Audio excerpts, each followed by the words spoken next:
saying? I declined this. I will be closer to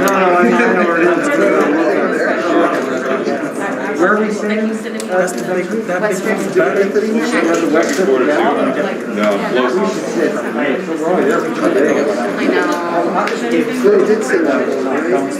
And it's so, it's not, it's inconvenient. Are you guys are in Then it's too big. No, that's where bigger. that's where Well, it makes sense for you because those guys are extremely loud. Yeah. Okay, so maybe they put you in the highest. They told me, they were like, oh, we'll put you in the western. I was like, I was like, I'm closer to the highest.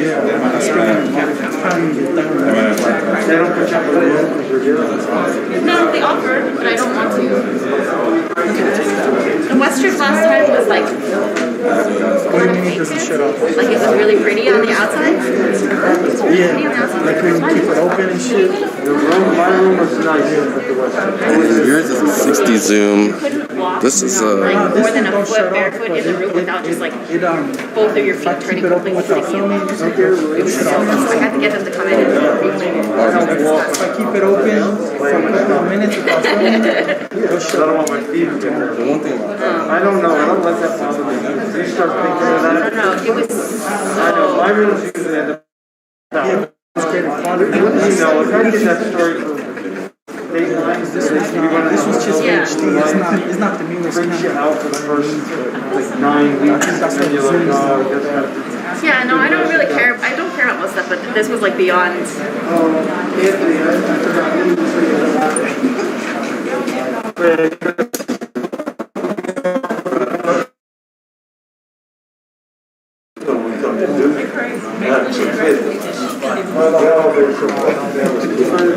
was like I seen the before.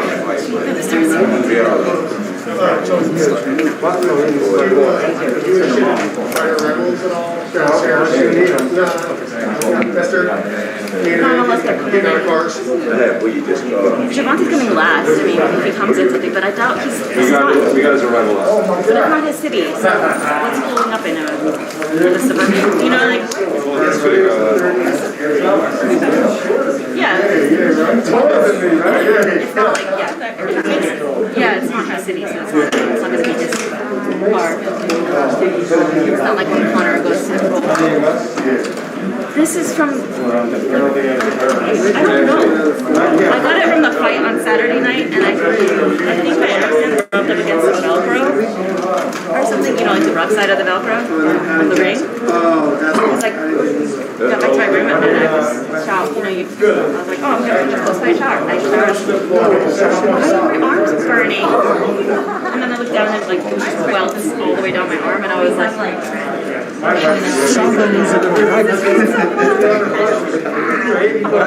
was so bad that night too because it was like raised. Would have been better. It hurt so bad. I was like,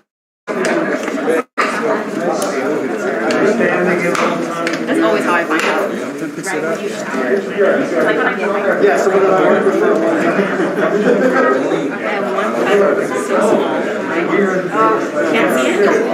It just hurts every time. Yeah, that's what I'm saying. That's what I'm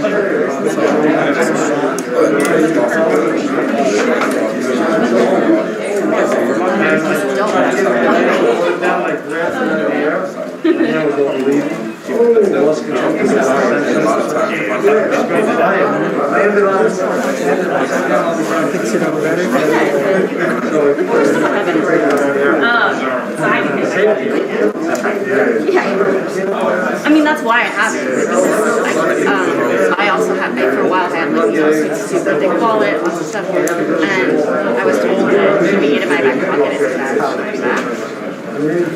Because I sit on it. So I had started. And it took me a while. I had like so many different size bags. Finally, I got something like that.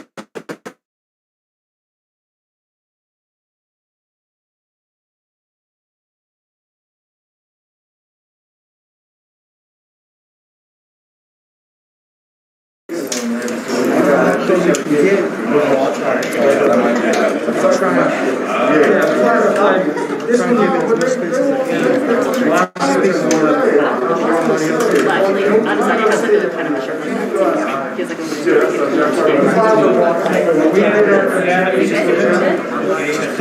It looks okay. It needs to be, it needs to be washed 500 times. And then it'll look like a test. And Gage sells it. I bought one for Casey. But he, can't wear it until. Went out the door, went up as high as I could to get a watch. So yeah, once you reach But I got like 2 seconds of. But other than that, I just.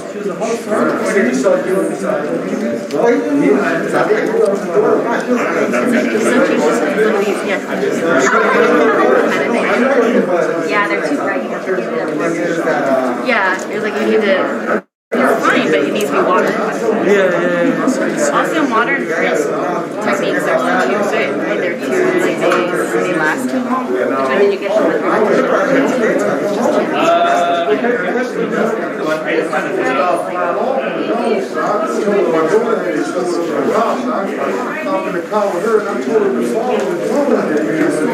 Mass sound through this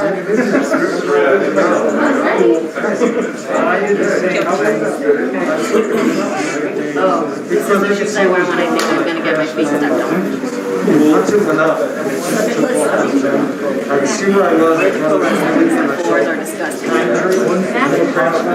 Pine tree, I fell down and landed. It's pretty much, I only keep these around just so that I have a pair of shoes that I don't mind getting. I could see 201. So now I know the house number of where I live. My wife told me that I got across the street, it's like, Yeah, I said I don't really know what I want to do until the first guy comes in, and then I get a feel for. just to lose, once you get lose. now it's 220. So Actually, it's surprising because now you don't. I was trying to get in and get out. It's already the time for the next person. next person, 220.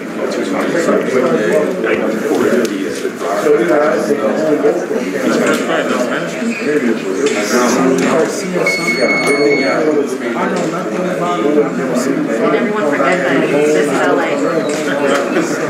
That's what we're gonna ask him right now. He beats you guys. I look down, he's ranked number 2. I'm like,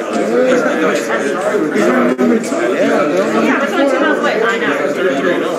33 and 0. Yeah, Cheeseman and who's the other guy? Yeah, no, that's a good area to be in because you can get anything you need. You don't have to drive places, but like once you get in a car. Oh, he beat Rabchenko too though. Hey, they're on the road, bro. They just beat Mikey Garcia. So you don't know what they got up their sleeve. Actually, next week in Carson. It's gonna be good. That's a praying mantis right there, bro. Like he just is really Oh yeah. and it's right across the road. And Sebastian can't hide no more, bro. He's already been on TV, pay-per-view, like. So I don't think so because Cincinnati, there's nobody to call and book my flight. You're not going to reach out. That's how straight at the same thing. Right now, They got a union Aren't they like, but I've been watching Cancer Days and I shouldn't be. It's a really, really shitty reality show on Lesbian in Tampa. Really terrible. It's a lesbian bar scene in Tampa. Yes, apparently. It's on Amazon Prime. It's so bad. This is the worst show ever. But now that you guys are going to Tampa, I'm like, oh, I'm kind of curious. I can get there. oh shit, for real? I thought they were on the same. No, it's not here. First time. Yeah. Man, that's crazy. I know, it's so bad. I'm gonna cover. Esther, what are you watching?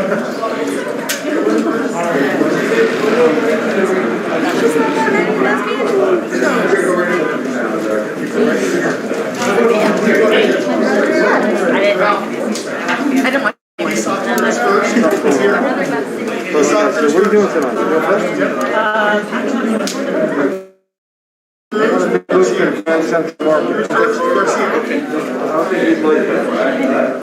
He sucks here. About 2 minutes from starting, guys. Ralph, I'm gonna cue this.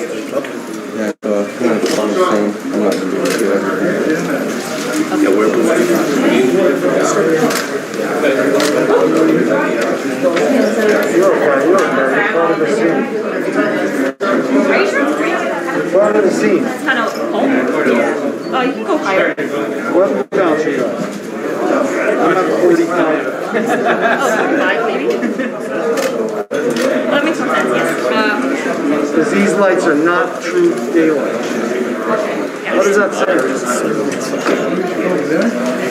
20 watt, 25 watts. I can read that. They're not too far from daylight. I would say they're about 47. 48.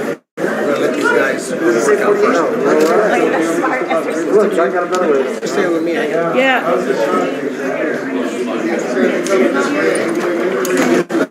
See the thing on it. Oops. Took like 30 photos of it.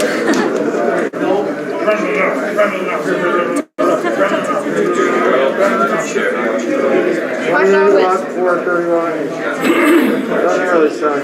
It says it on this side. But it's upside down, so I'm trying to put it upside down. 5,000. So 45. It says 48 to 5,000, like it ranges from. Say not.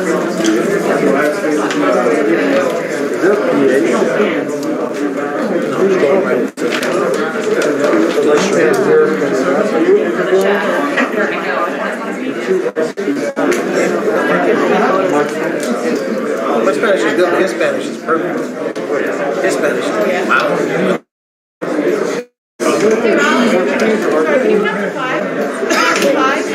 Count to 5. 1, 2, 3, 4, 5,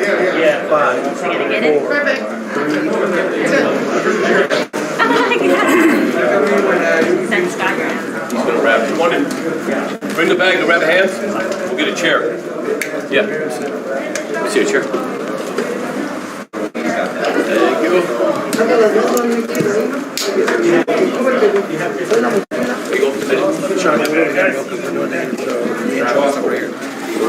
Sit here. He's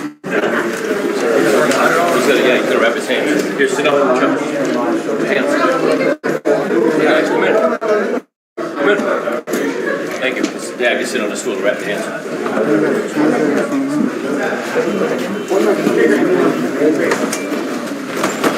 Sure. We're gonna start a video. We're 60 seconds out from the live stream starting. Watch it.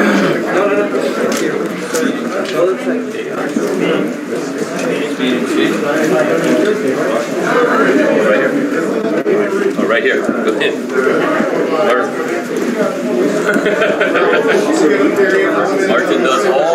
Martin does everything. He may wrap the hands too. Where do we stand? Right there, so maybe. Yeah.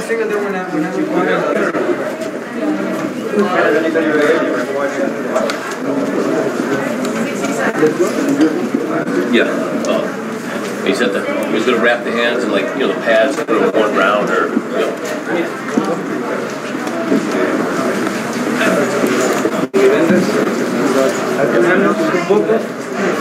for the cameras, you work out.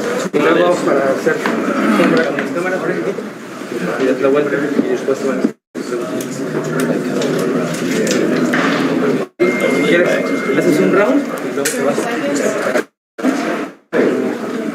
Luego haces otro round.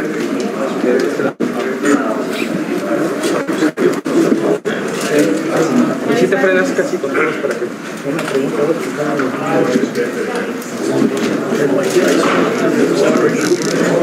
Do a little bit of Mike Tyson. 6, 5, 4, 3, 2.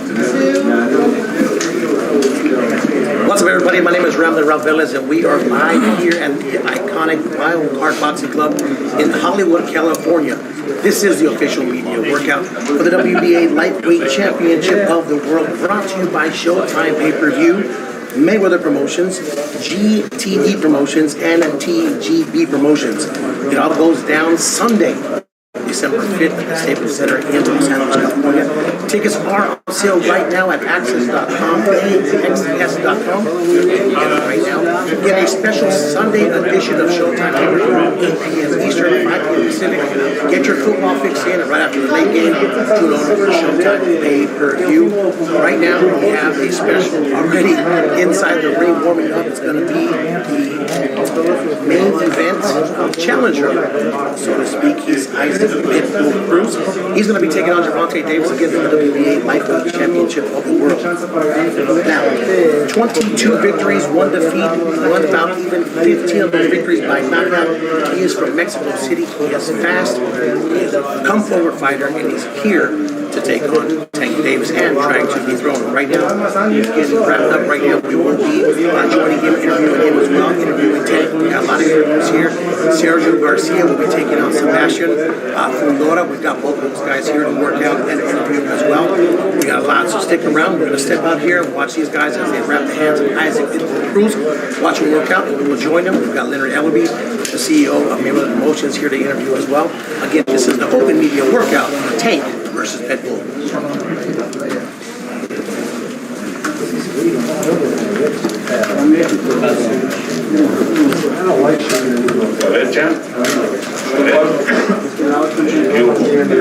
Listo. Isaac Cruz from Mexico. Ponte en medio y ponte de frente y enfrente. ¿En medio? En medio. Y ponte de frente de este lado, de este lado. Así.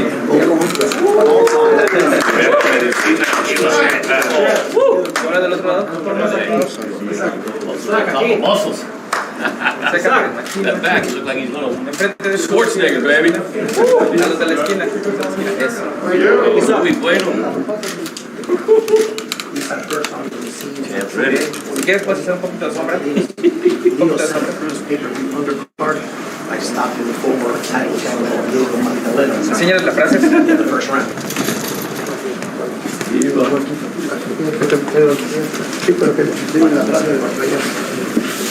Shame. Aquí hasta these days are not.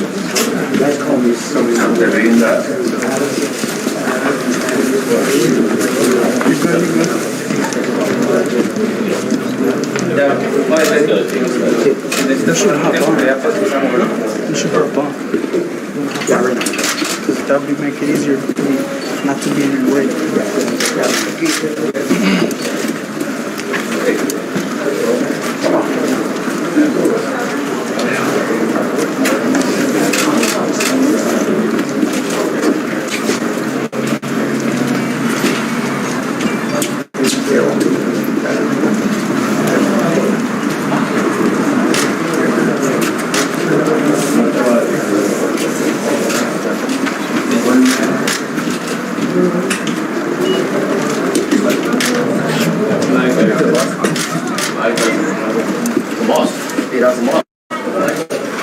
Black man.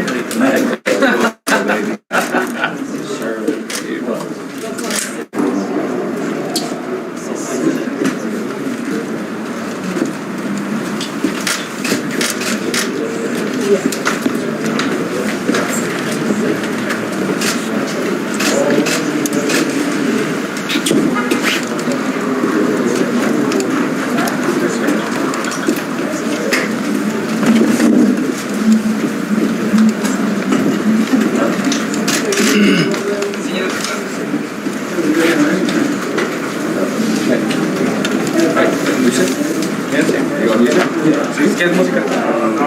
Give me a little music. Give me a little Mexican song. No?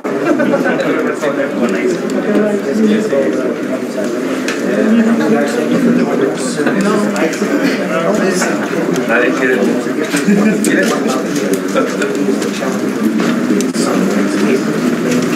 Acércate si quieres a los primeros, a los de allá para que tengan una pregunta. Shorty told me she know the rap's good, but the singers all watch on.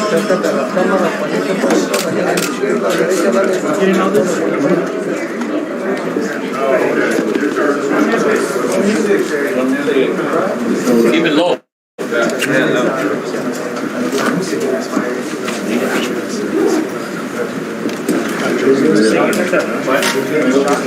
Yeah.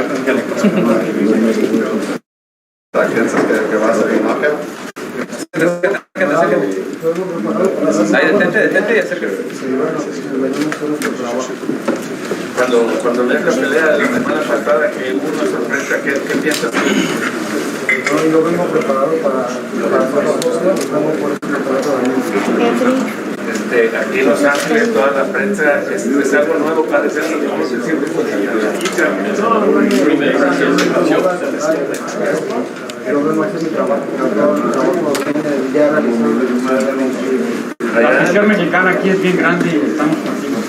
Muy desarrollado. Yo les voy a defraudar el 4 de diciembre, vamos a dejar el gran marco de Rambling, Ralph. ¿Qué pensó de los Let's go ahead. Two of the pads would answer the questions after. Vamos a hacer manopla. Gente grande, panelo, como saben de lo que vamos a hacer. También Leo Santa Cruz, que peleó con Gervonta y está apoyándote en esta pelea.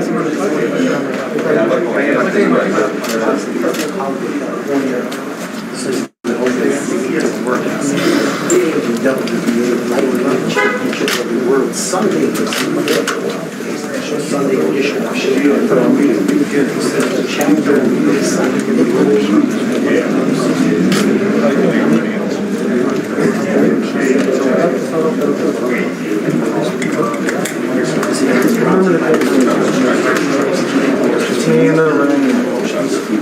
in association with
One more minute, then done. Un minuto más. Yeah, one more minute, then finish.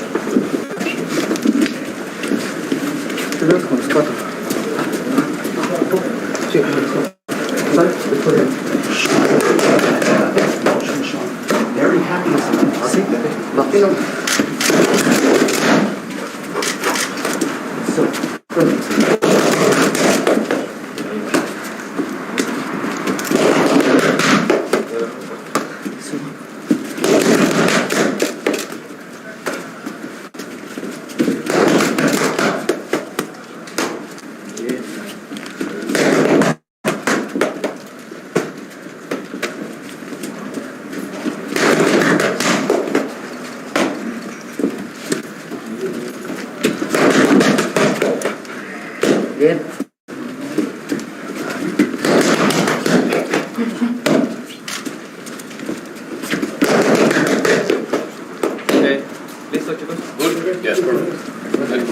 Let's teniendo go. con él. All right, guys, we are here with Isaac Cruz. Yeah, Martin Bader here is going to translate for us here. This Spanish is impeccable. Thank you, Martin, for joining us. You already were supposed to be on this card when you got the call to go up from fight. Has anything changed for you as far as your preparation or your thought process coming into this? Bueno, vos estabas en esta cartelera cuando te dijeron que ibas a pelear contra Gervonta. Entonces, ¿ha cambiado algo en tu preparación, en tu mentalidad, ahora que el desafío se incrementó? Sí, claro, venimos más motivados, sabemos que es una gran oportunidad, no la vamos a desaprovechar y entrenamos más que al máximo. Of course, we are really motivated and we have been training really hard, we have put up maximum effort and we're going to be ready for this challenge. Now, you are an all-forward, come-forward, aggressive type fighter. Tank likes that kind of fighter. How do you prepare to fend off that power as you decide to come forward and fight? Bueno, vos sos un peleador agresivo, pero eso también le gusta a Gervonta, juega con lo que él prefiere. Entonces, ¿cómo pensás evitar la agresividad de Gervonta y que todas las cosas salgan como vos querés que salgan? Porque diseñamos el plan de trabajo inteligentemente y es lo que vamos a hacer el día de la pelea. Yeah, you know, like we're just going to prepare the best way we can, we're going to fight smart, we're going to stay with our style, and then go forward with the best way we can. What do you have to say to the people that feel that you shouldn't be in this main event? The people that say, well, we don't really know him that well, so why should he be fighting this Sunday versus Tank? What do you have to say to those people? What do you think? ¿Qué le dirías a la gente que dice, quién es Isaac Cruz? No lo conocemos, ¿por qué tiene que pelear en el evento principal? ¿Qué es lo que le vas a demostrar este domingo? Isaac Cruz es un verdadero guerrero mexicano que no se cae los primeros golpes y que va a dar de cabra el 5 de diciembre. I'm going to show them that Isaac Cruz is a true Mexican warrior, and I'm going to show them what I'm worth with every punch. They're going to see what I'm worth on this Sunday, December 5th. All right, guys, Isaac Pitbull Cruz, he dares to be great, taking on Gervonta Davis. Don't want to miss this fight. Get it?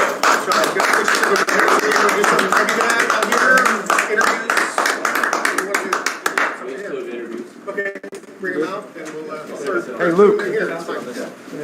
Luke, let's do next week. Go on that camera bag, get a mic flag out for Ashley. I got a mic flag for your mic. I got one for your mic. Here. I'll take it. It's right there. Isaac Pitbull Cruz, he's a hard hitter. He comes forward. He says he's coming for Tank, and he's going to show everybody right now. Oh, he's got a sponsor hat on. And he is pay-per-view worthy. Again, Sunday, December 5th, live at the Staples Center.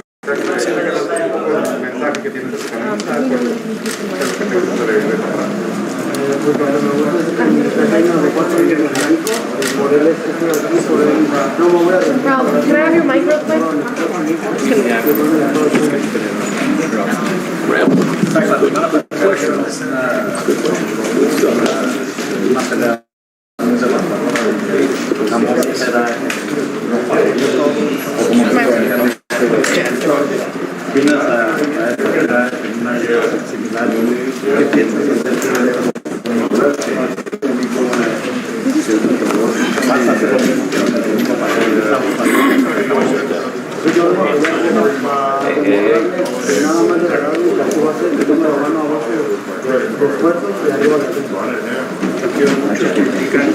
Guys, while Isaac is answering questions here, just to let you guys know, the rest of the paper opening bout, Eduardo Ramirez taking on Miguel Mariaga.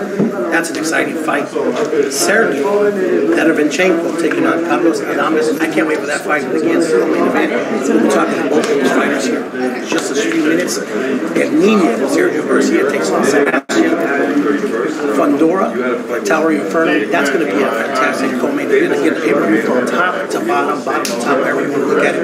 It's going to be explosive, and it's live. Showtime pay-per-view, December 5th, the special Sunday edition, live from the Staples Center in Los Angeles. Ralph, just let me know when you're going to go so that we make sure to put your mic on. Just make sure, tell me when you're going to go so I can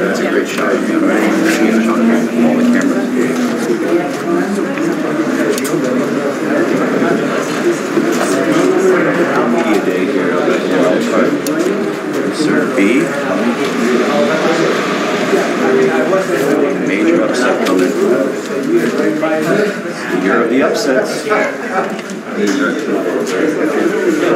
upset.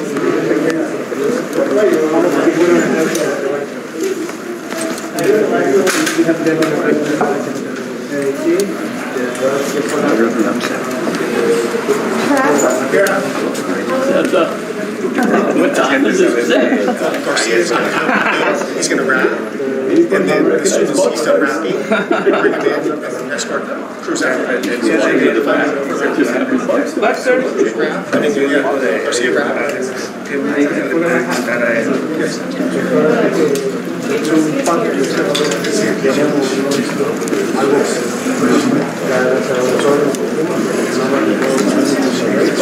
Rob, if you want to start talking about like the fight and like whatnot, you can start like talking about fight and whatnot.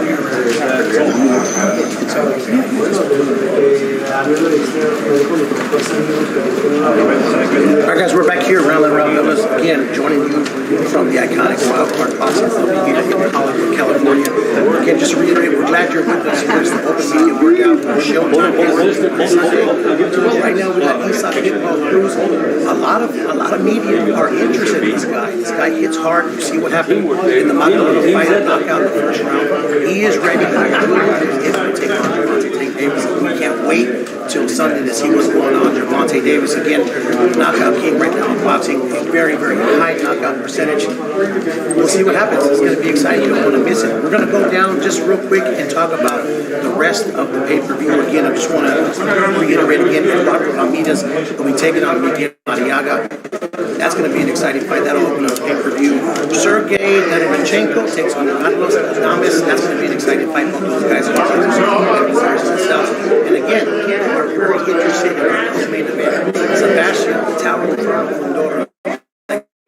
6'6", a long reach, and it's going to be an exciting fight. So again, from top to bottom, people, it's going to be awesome. Make sure you order that on Showtime pay-per-view. Again, a special Sunday edition. We now have an Sergio Garcia who's going to be getting ready here. We'll bring him into the ring again. It's exciting. Sunday pay-per-view, a special edition. December 5th, Staples Center, Los Angeles. Make sure you get your tickets.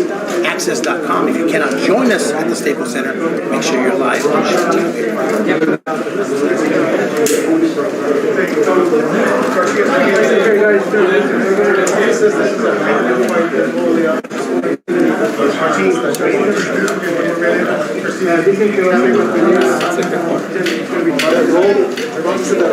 These are hard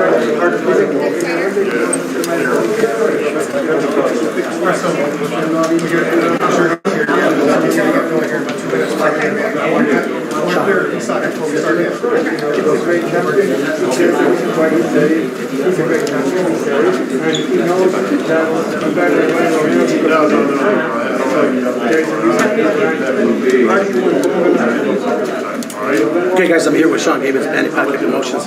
How excited were you, man, when you decided that Isaac Cruz was going to be the latest? I know you talk about him a lot. We talked about him in San Antonio. When I first saw him, you got to be pleased. I had the same excitement.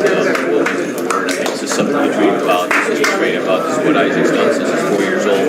This is the biggest fight in the lightweight, so we're thrilled. We're thrilled to be here with PBC, Showtime, Manny Pacquiao Promotions, TGB, Mayweather. So all I can say is it's going to be like a mini Mike Tyson. Two Mike Tysons basically fight each other. So don't get up and get any popcorn or what about this first 3 rounds are going to be one of the most exciting 3 rounds we've seen in boxing history. What do you see before I let you go here? The X factor of this fight. Tank obviously with the power. He likes to counter. What is the X factor for Pitbull in this fight? The X factor is a very low center of gravity. And he comes in just like Mike Tyson has the same type of moves, quick feet, quick hands. He's very underrated with his movement in his feet. And I think it's pressure, constant pressure that breaks fights. I've seen it with Fernando Salido. Saw it with other Mexican type fighters. Esau this Julio Cesar Chavez with Fernando Rosado. He's not going to let Gervonta breathe. He's going to be on top of him. Gervonta's going to get hit. So, like I said again, with the bell rings, Isaac does one stop. That's why his nickname is hit. He comes out like Gervonta's going to be a nice piece of meat. Snake. It's going to be exciting. Again, if you can't wait, I can't wait. Showtime pay-per-view on Sunday. a special edition, 8 p.m. Eastern, 5 Pacific. It's Tank versus Benny. Ready? Ready. Wish you hope that. Hey, Ralph. All right, guys, our next fighter that's going to be introduced here to the media, 33 victories, no defeats, 14 of those victories by knockout. He is making his U.S. debut on Sunday from Cantabria, Spain. He's ranked number 2 in the WBC at super welterweight. It's Sergio Garcia.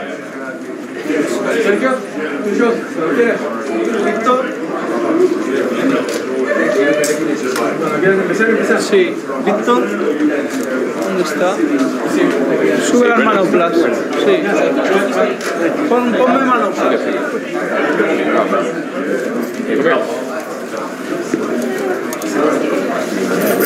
Real quick. Picture. 3, 2. Viva Argentina, Dick. Official. Thanks, man. Sean Gibbons, real quick. I'll do it out here. Get out of this guy. Sorry, get out of this guy. I know. See it now. What's that?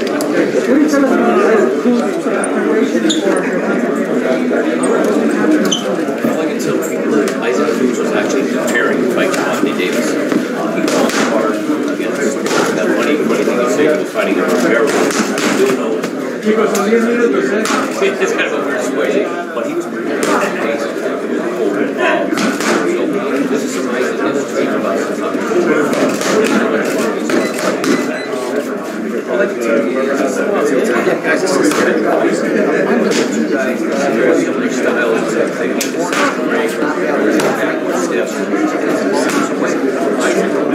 it's like a pit. Let's go with a little bit. It's going to be a lot of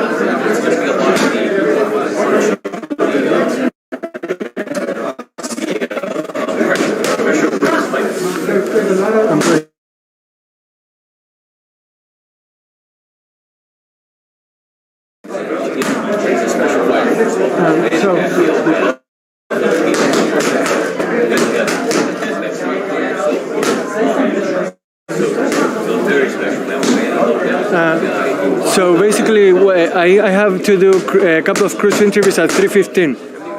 So, yeah, exactly. But don't let Cruz leave. That's what I'm saying. That's very special. Canelo loves the guy who gets the war from fights and no boxing, no life. So fighters recognize other fighters.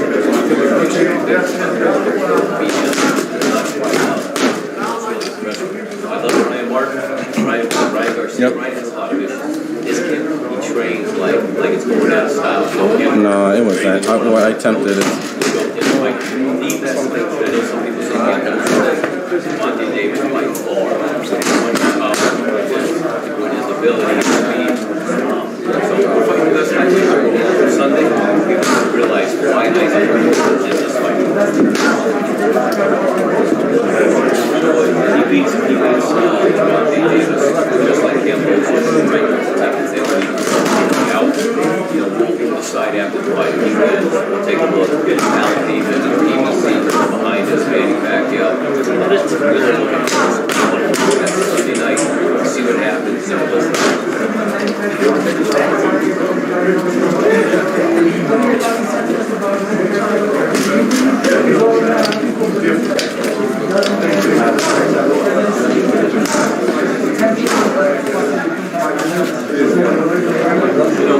I did everything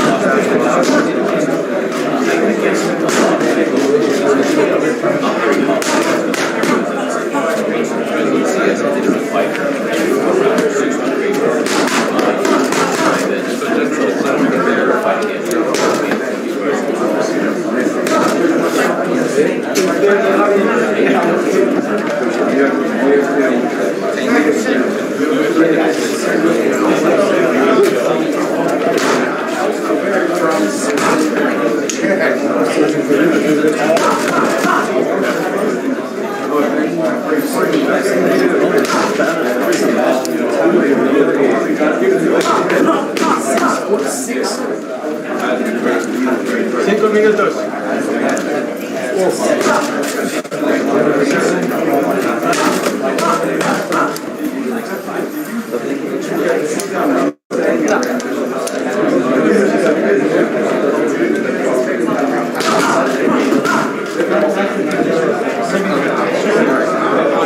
Haney, just give me a call then.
Recording in progress.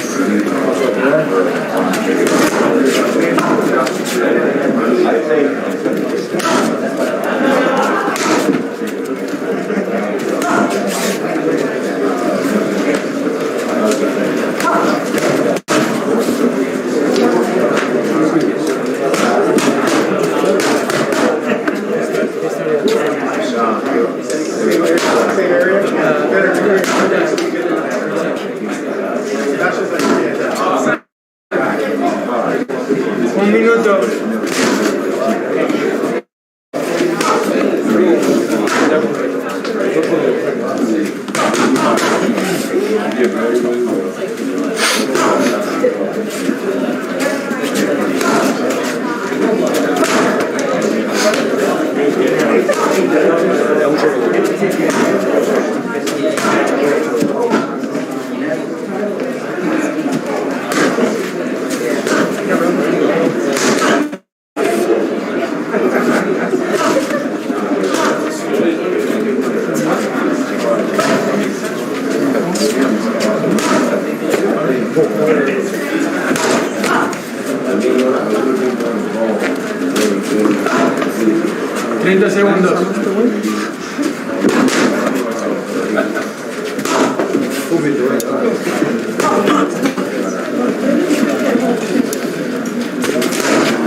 Okay guys, we're here with Sergio and Garcia.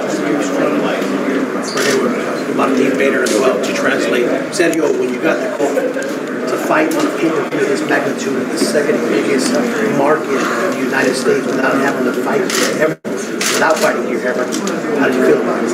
Bueno, tu debut en Estados Unidos, en el segundo mercado más grande, en una cartelera enorme. ¿Cómo te sentís al saber que vas a estar en ese tipo de escenario? Estoy encantado de que la primera oportunidad sea así. Hemos trabajado mucho tiempo para ello y nada, venimos con todo. I'm just glad that this kind of opportunity has come along for me. I plan to take advantage of it, and we have worked so hard to get here. We plan to be making our best effort in order to make the most of it. That leads me into my next question. 33, ranked number 2 by the WBC, and yet most of the people United States who don't really know a lot about you, they're unfamiliar with you. What do you plan on doing when or make sure that in the United States don't forget about it? No hay mucha gente de Estados Unidos que te conoce. ¿Qué tipo de mensaje te gustaría poder mandar dentro del ring para que la gente sepa quién sos? Vengo a vencer y a convencer, vengo a jugármela y vamos, lo voy a dar todo, no vengo a correr por el ring, vengo a hacer una gran pelea, un gran evento y un gran espectáculo, un gran luchador. I came to win the fight and to win hearts as well.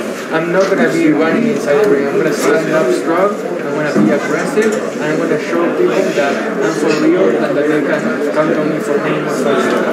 So you have a tall task in order, literally, your opponent, Sebastian Tower, the corner, about a 6'6". How do you plan to attack it? Was there anybody that's made that kind of had that height, that style that he's been running that you work with? Because 6'6" is not your normal 10 boxer.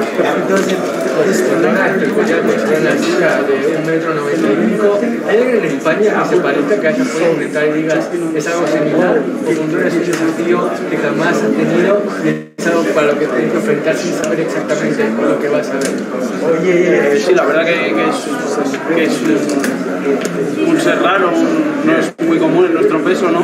He estado haciendo sparring con gente de su altura y todo, desde luego que lo he preparado muy bien y bueno, lo que me llevo además es que los sparring siempre han sido de más peso, no es muy común que una persona tan alta esté en nuestra categoría. Fundora is definitely peculiar. It's not very common for a person of his height and his weight to be in our division. I mean, said that I sparred with many Spanish sparrings that not only were his height but also were heavier. So I think that's going to come to my advantage and it's going to be something that I can draw on when I face him on December 5th. All right, guys, he's ready. He says he sparred with guys that were his height as the Tower Inferno. I don't know if that's true. 6'6" is pretty uncommon for that weight class. He's ready though. He's unintimidated. He's ready to get in there. And you're only going to see it live on Showtime on Sunday, December 5th, 8 p.m. Eastern, 5 p.m. Pacific. You don't want to miss this one. I think this is going to be a good fight.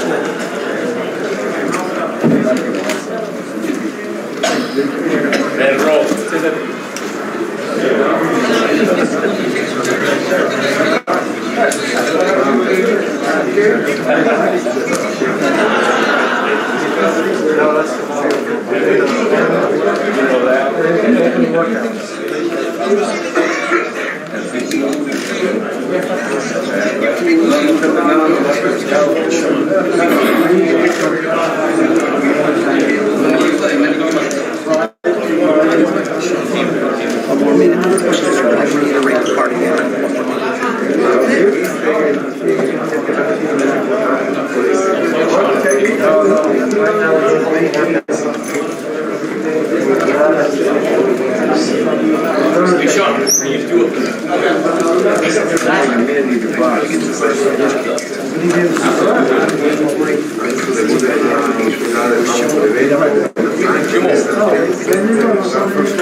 Todavía te la jalas en el cuarto, ya no puedes, no se te para ya.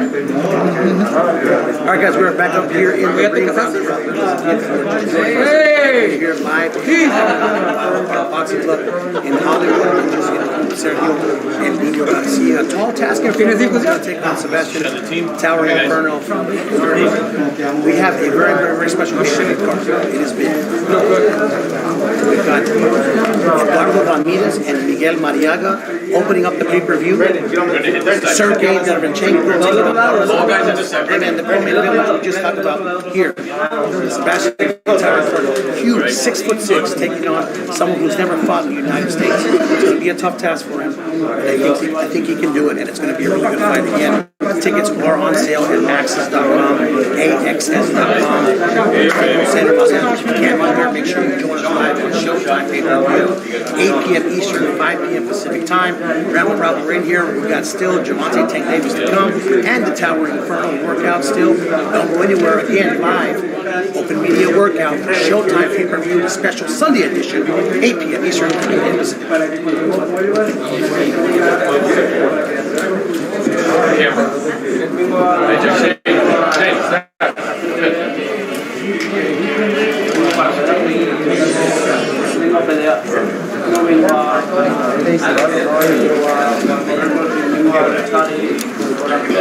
Great, right? Viva México. Viva México. Viva.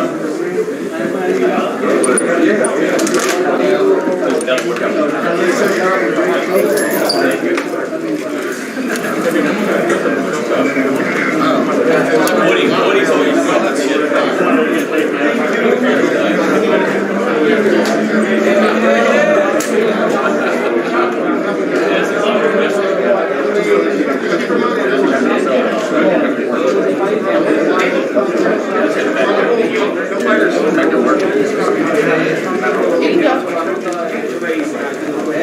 All right, guys, just to reiterate again, we are here at the Wild Card Boxing Club, Hollywood, California, rep the rub, 20 years by a lot of media. Very interested in this pay-per-view spectacular. Again, a Sunday edition, 8 p.m. Eastern, 5 p.m. Pacific on Showtime pay-per-view. A fantastic co-main event, fantastic main event. Can Isaac Pitbull Cruz, can Isaac Pitbull Cruz conquer the KO King and Tank Davis? Tank, as you know, has a high knockout percentage. Isaac loves to come forward when he's fighting. Tank loves that. That's the type of fighter he likes. So we're gonna have fireworks. We interviewed Sean Givens. You know what he said. The first 3 rounds are probably gonna be the best rounds of the night. Don't get up. Don't use the bathroom. Don't do anything. But watch your football. Watch the late game and then come back here and to Showtime pay-per-view. It's gonna be fantastic. Get 4 fights on the card. They're all gonna be fantastic. We're waiting on Tank Davis. We're waiting on the Tower Inferno. We've got Leonard Allaby here.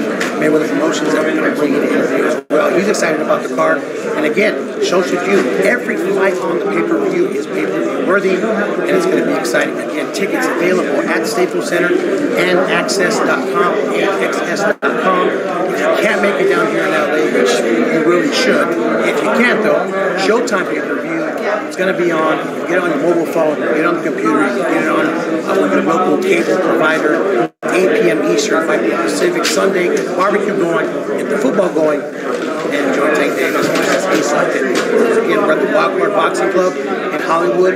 Unbelievable, as Coach Kelvin Ford has just talked about. I think Tank is right. We're going to get to him in a few minutes. Again, you can't miss it, guys. Mayweather Promotions, GTP Promotions, and TGP Promotions are putting on an exciting card for you guys. I can't wait to see it. I know you can't either. Sunday, December 5th, 8 p.m. Eastern, 5 p.m. Pacific, live.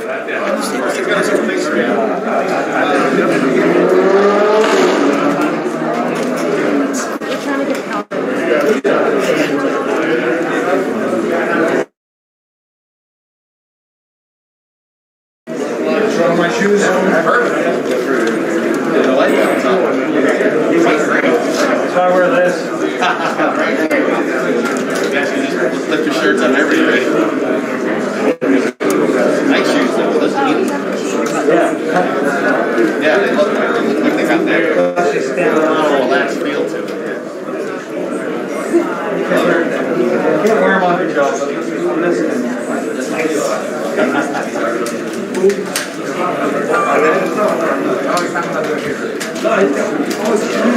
I'm not in your way.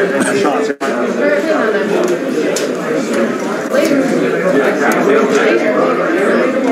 Later. No, I've been shooting with a zoom instead of getting close with the blind. What I like. Showtime here.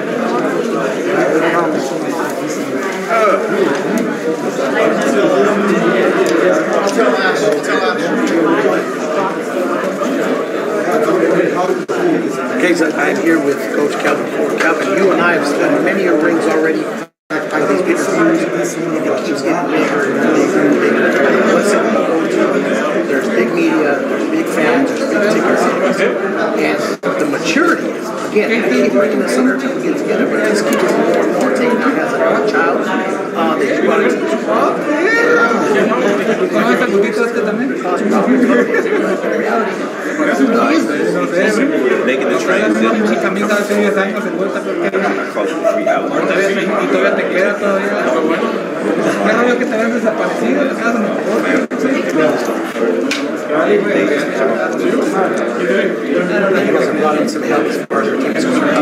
Well, that's one thing. The dynamics haven't changed and everything. It's just sometimes we'll be at camp for so long. I look at that all the time. Camps, niggas gonna see us. Sometimes we take trying to find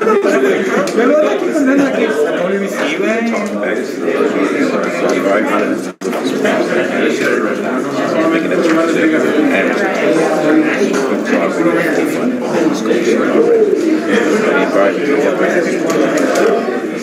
that's all he did was let's bring us back.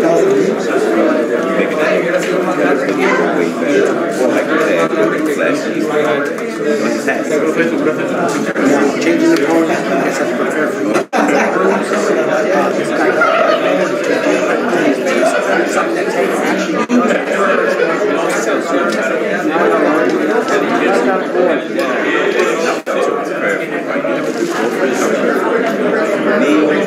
Is a dangerous fight. It's just like right now, this fight is over.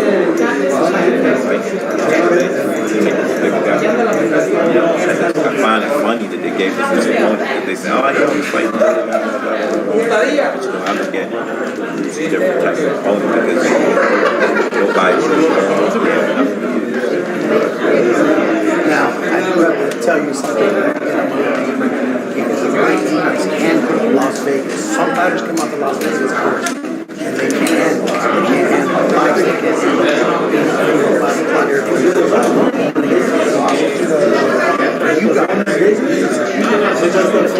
You got workouts now before we're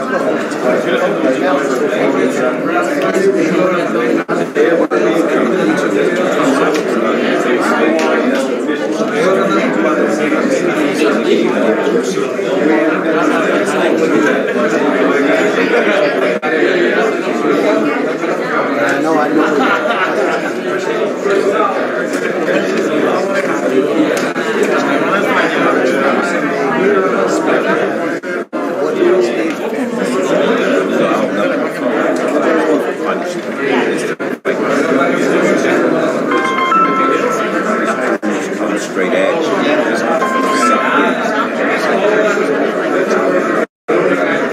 Always a pleasure to talk to you.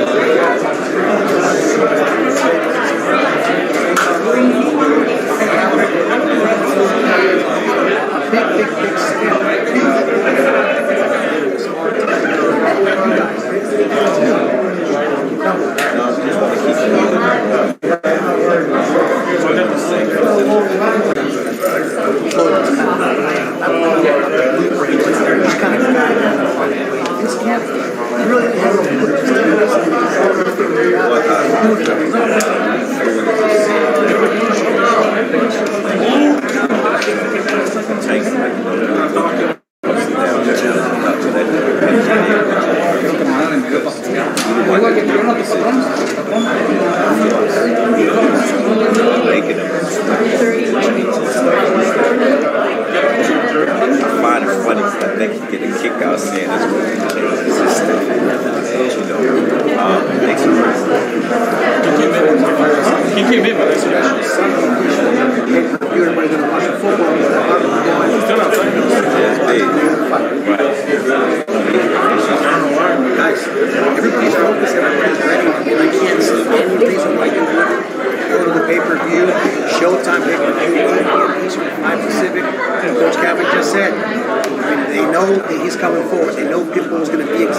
and take care of business, or can Isaac counter and crown himself champion? Okay, we'll find out on Sunday. Showtime, 8 p.m. Eastern, 5 p.m. Pacific. We'll wait as Tank gets ready to work out. I'll talk to him and see what he thinks about this whole situation in just a few minutes. You ask a question, you don't have an answer? You don't have an answer for free?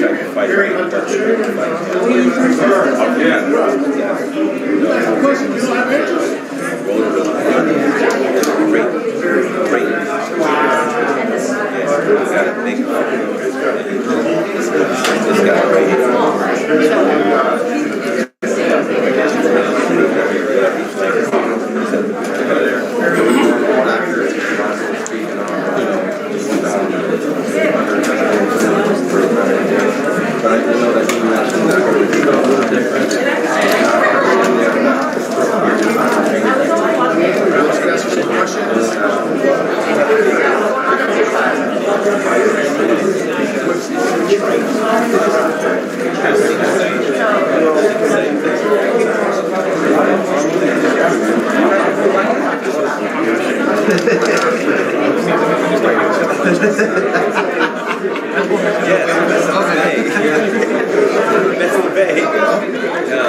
Hey guys, I'm here with Coach Barry Hunter.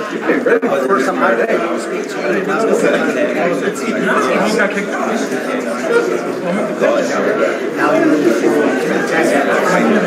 Guess I'm getting my shoulder small break.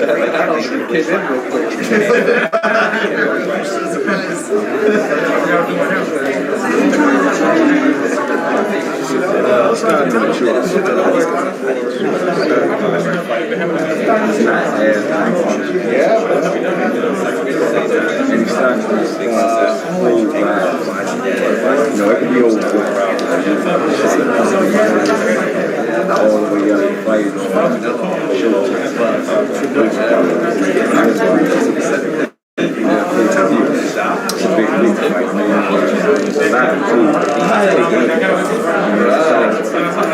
That's far. And I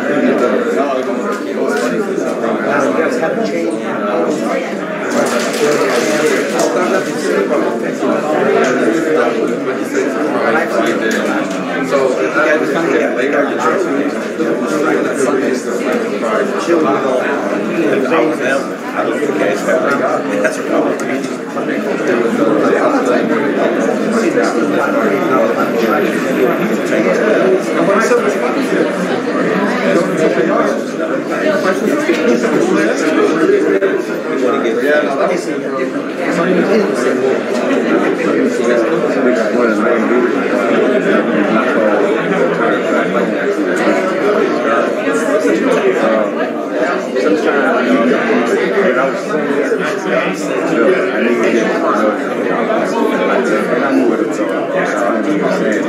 and that's the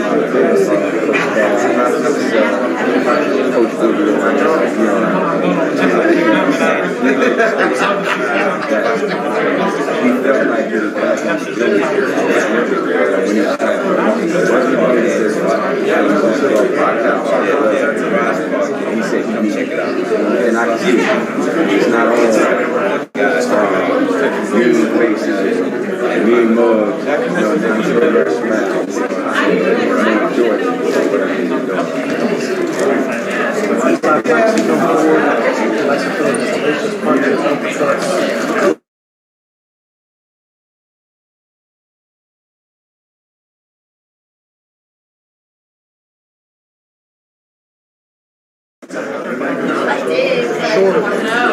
We'll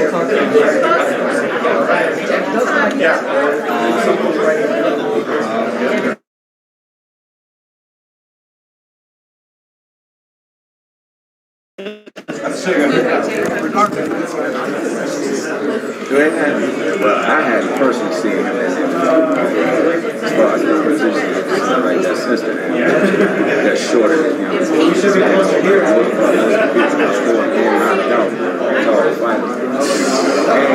just basically just put out his weight class also. So I'm not too much worried about the situation. We had make an adjustment here and there. The good thing is he was in camp for a long time. Dog days, that day is throws was strong, whole nine, so it was a blessing in itself. And then of course the work he had with Sean. Sean is a rough type of guy, you know, like also. So it worked itself out. Like I said, it was a blessing in disguise that we all had the time to do it. Normally when you bring other people involved, even if you have one past, there's friction. And I didn't see it. To be honest, Brett was actually there.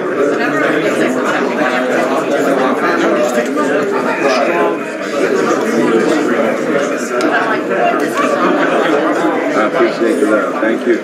Thank you. Yes, guys, he's ready. Coach is ready. Coach Calvin's ready. Tank's ready. Isaac ready. Showtime pay-per-view on Sunday, 8 p.m. Eastern, 5 p.m. Pacific. If you can't be here in LA, which I don't see why people are not working here live, make sure you order that Showtime.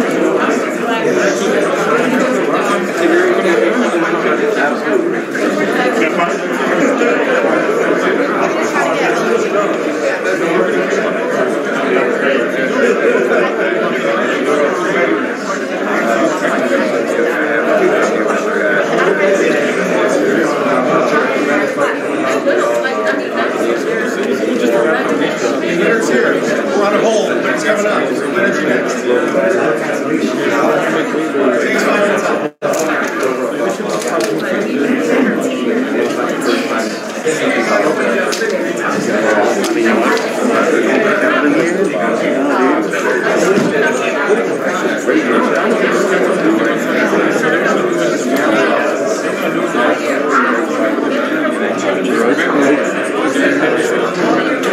Oh yeah, I got you.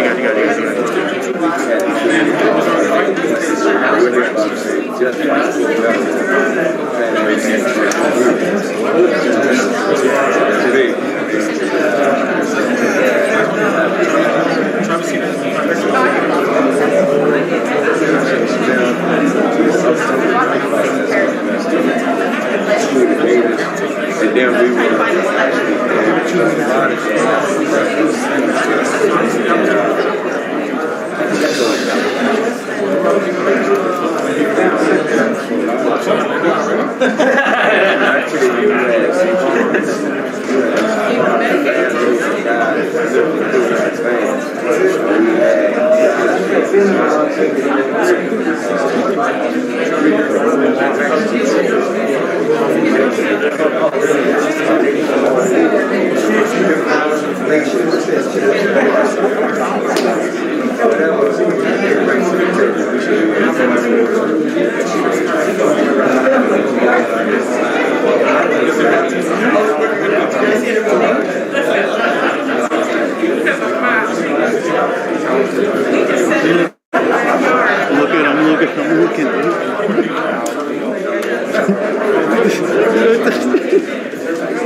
I'm going to the side.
Alright guys, as we wait for Gervonta to take Davis, as well as the tower in front of his just going to reiterate what's going on here. Joining us is the workout for Showtime pay-per-view WBA Lightweight Championship Sunday, December 5th at the Staples Center here in San Luis, California. Tickets are on sale at access.com, xs.com. This event is brought to you by Hayward Promotions, GTV Promotions, and TGV Promotions to support Showtime pay-per-view. 8 p.m. Eastern, 5 p.m. Pacific from pay-per-view. We got a fantastic card from top to bottom on there. And I just want to reiterate to you guys how even the co-main event, right? Sergio Garcia, who's just in the ring, 33, looking to make a statement. He's going to take on Sebastian, the Towering Inferno. 6'6", 17-0, one bout even 12 by knockout. That's your career. That's a very standard on itself. And of course, Gervonta take Davis, KO, Haney taking on Isaac Cruz out of Maine. He was in the ring earlier. He basically said, hey, I got nothing to lose, man. I'm stand in front of him, a couple of punches. Let's see if he can handle it. Tank likes that. He likes the aggressive fighter. Because again, of course, he's one of the best counters in boxing, especially. So we'll see what happens. Fantastic people. Again, brought to you by Showtime. Tickets are on sale at access.com. You guys can come down here. You're in Nevada, you're in Arizona, you're close by. Drive down here. It's wonderful, wonderful weather out here. And again, Sunday, get your football on. If you can't make it here, get your barbecue on and come join us. It's going to be fantastic. Again, from the start of the pay-per-view, Guadalupe Benitez takes on Miguel Mariaga. That's going to be a fantastic fight. That's going to be a reality. It's going to be about it. Again, Sergey Nedeljchenko taking on Carlos Adames. That's a fire fight, guys. That is an amazing opportunity to see Nedeljchenko again, who's in there with the likes of Triple G. No slouches on this pay-per-view from top to bottom. Garcia, by Mayweather Promotions, GTV Promotions, and TGV Promotions. Showtime. Sunday, football. Immediately, we're 10. What you have to say, maybe tell him what Pitbull had to say as far as the way he's going to take. Let's see what happens. We talked to Coach Kevin Ford, we talked to Coach Hunter. They're ready, they're cohesive as a team, and they're ready to go. Showtime pay-per-view, cohesive right now. That's one of the fights that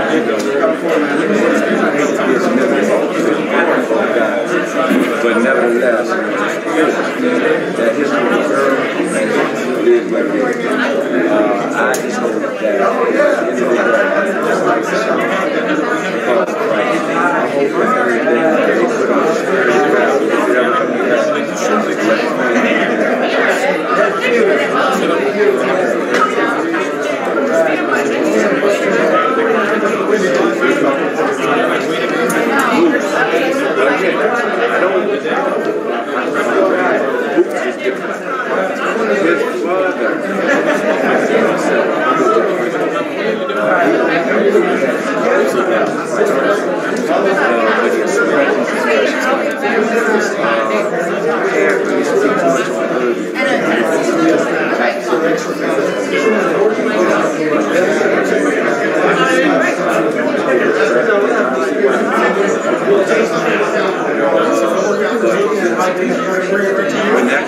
Well,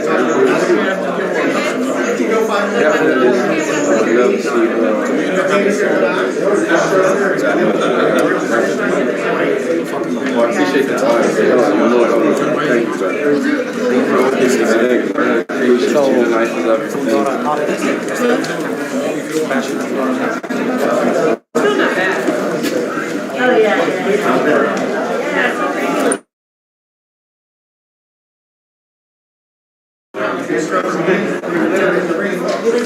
Thank you, Perfect. That's good. You guys go back and forth.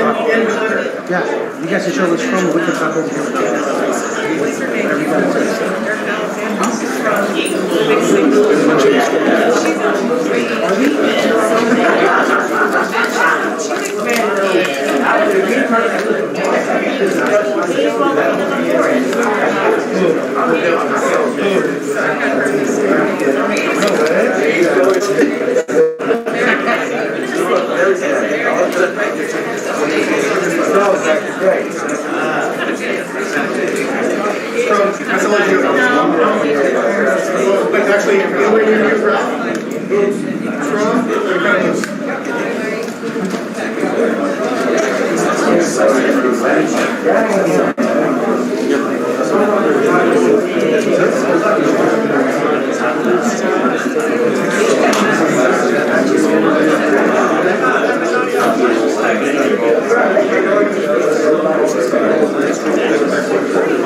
I'll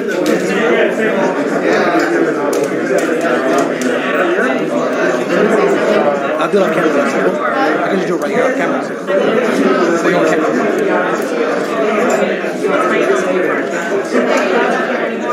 Although I still have to fight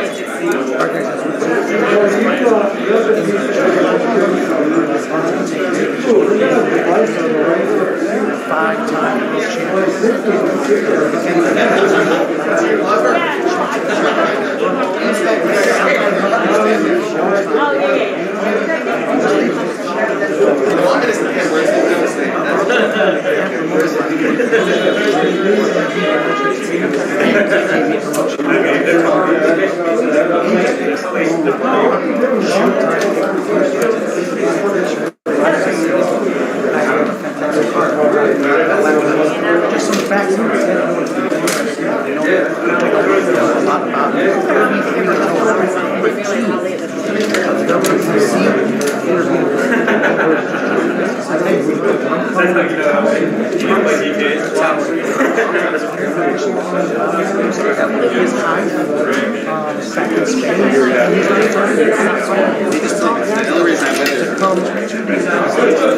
It's a stand where it says don't stand. I don't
Waiting on Leonard Ellery.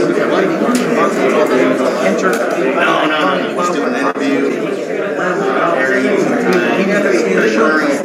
So Tate's not gonna work out. Yeah, he's gonna go right with Ralph, and he's gonna do 2 questions with CBS, KCBS, 2 questions with Showtime with you, and then on the scrum, Leonard,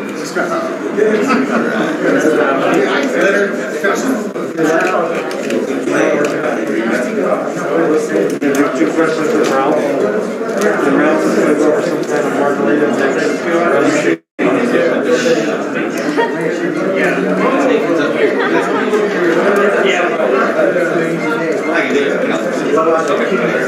No, but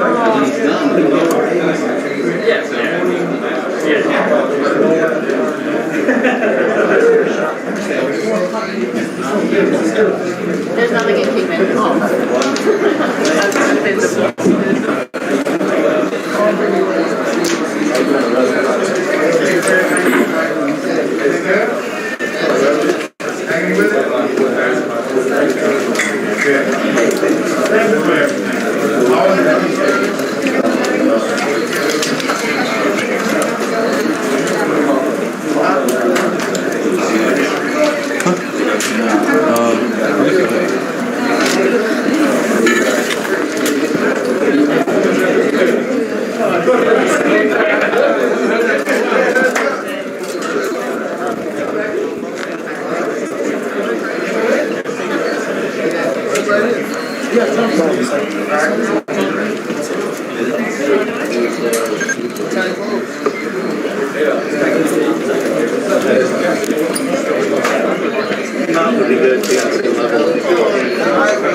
Hey guys, we're here with the WBA lightweight champion, Gervonta Davis.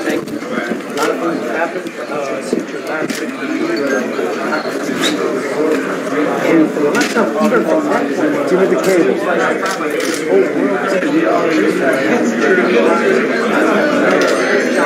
Give me the cable.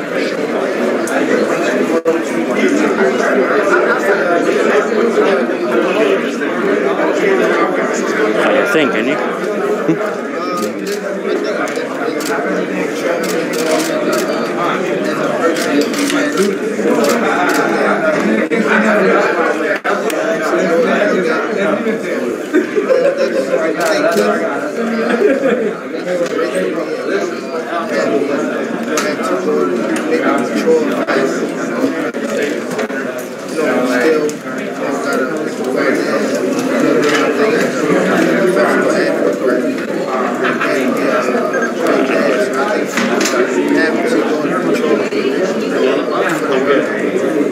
Now, we brought in somebody else to join the team, trainer in the juniors. I asked Coach Calvin, basically, no dysfunction, no friction, just basically what they found.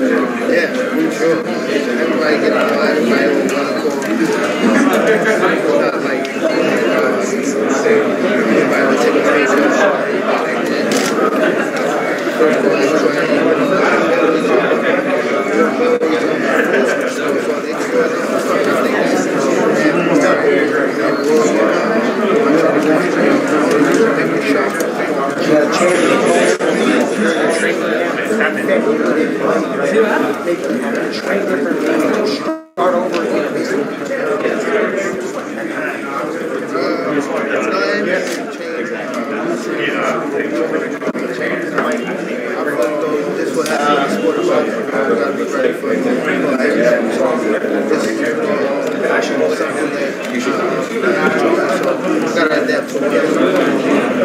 on all access, you said this might be the first time in a long time that the fire is actually short. How did you prepare for that? Turn the pros out.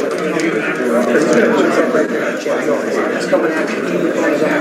He said in this ring 10 minutes ago, he's going to give everything he has. He's going to go down with the sword. He's going to be a warrior. He's going to be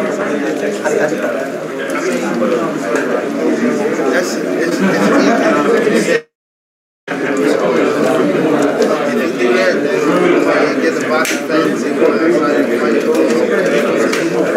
That's his name. I think that he's smart. Now, California, Atlanta, Baltimore,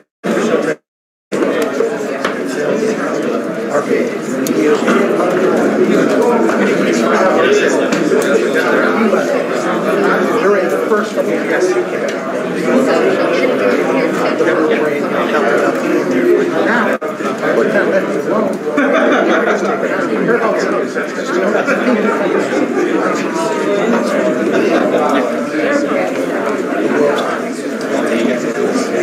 I think that,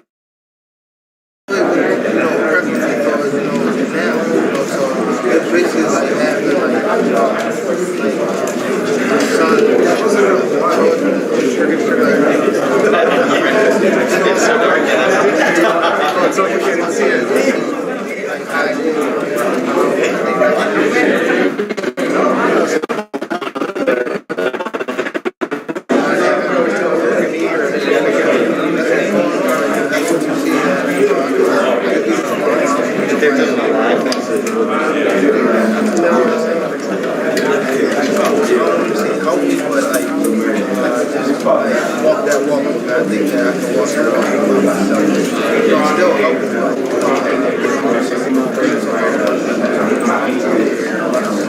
Now, most pay-per-views are on Saturday. Hang out with Sunday.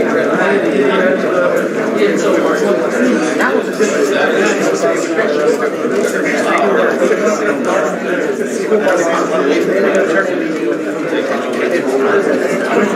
I think that's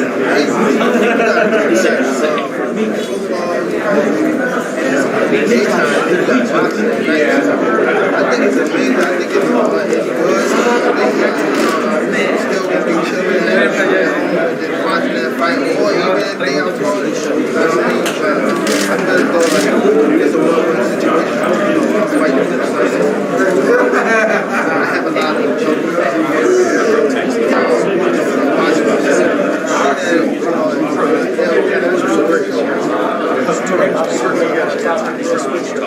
Pizza's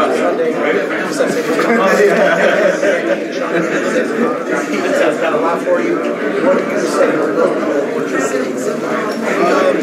Just tune in. If you can't make it, make sure you tune in. It's going to be a big ride. It's going to be a dope.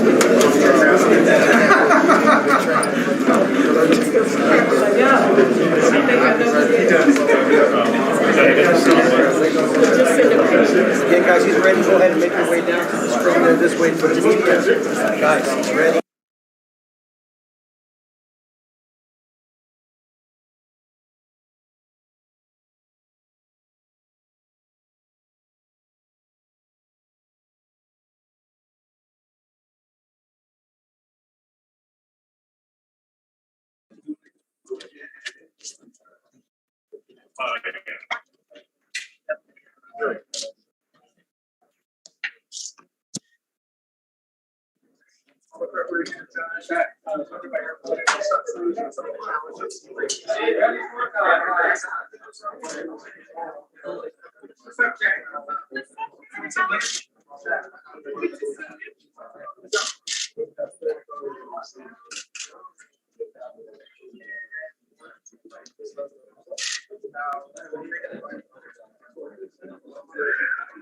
Big, right?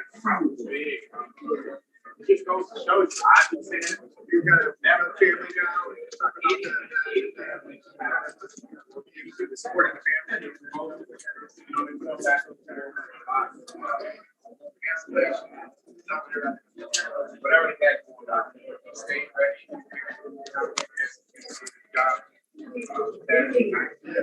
Goes to show you that no matter if you're a big underdog in this game, still gotta go and get fight. Leonard, does that make Kambosos maybe the number one like kind of lottery ticket, I guess, right now because he doesn't have a rematch clause? Is that the number one guy? I don't know. I mean, you know, props to Lou and Peter and his dad, Kambosos' dad. They did a phenomenal job of getting him in position to be able to have the opportunity. They did their thing. They cashed in. Our focus is on Isaac Cruz. I mean, again, we're not thinking about nobody or nothing beyond Sunday night. Hank has his hands full for Cruz. You know, just like Kambosos. Here it is. He's an underdog coming into this fight, and he has nothing to lose, everything to gain. And he's a solid fighter. He's ranked top 10 in each and every organization, just like Kambosos and I think Checo. They're the only three guys who are ranked in the organization, you know, as a top lightweight in the world. And it's a reason why. It's a reason why. He went out there and again he did his thing. Lopez is still young, but if you were his promoter, what would be the next logical step for him fighter like that coming out so fast like that? You don't want to ruin them, you know. If you're his promoter, what's the next logical step for a young fighter like he's still young? Who's? Chapino? Oh, I don't know. I don't care. Meaning, when I say that, meaning wish him much success in whatever they're doing. That's what I mean. Yeah, sure. You use that as a lesson, or you just said earlier, anything can happen in boxing. You kind of use that as a lesson for your fight. I've been saying that. I've been consistently saying that. Every fight, it's like everybody's saying, it's a foregone conclusion that this is going to happen. No, it don't work. Boxing is different. Boxing is different. You know, we know one guy did it with perfection. That's Boy Mayweather. And he's been hit with big shots in his career. Anything happens, man. This is boxing, especially when you got guys who can punch. You know what I mean? It's like you're taking risks. You're taking risks. Yes, this guy has a bigger amateur career and he's done certain things, but when you go in there, they got to match up and figure the shit out. And that's why anything can happen. And that's why a fight like this is a very, very dangerous fight. You know, that's why we don't buy that bullshit. We get up with every guy, no matter what. No matter what. They say, this guy, y'all said this guy was you won't fight him because, well, you saw what happened. You know what I mean? That's why I'm saying anything happens in this game. But what do you make of Oscar Maria once again calling out Floyd Mayweather? Man, he's a clown. I don't pay him no attention. Yes. Leonard, come on, we're swap spots. Okay. I'll be back, guys. Thank you, Leonard. take a step back. Just like everybody else playing their spot here, I play my spot.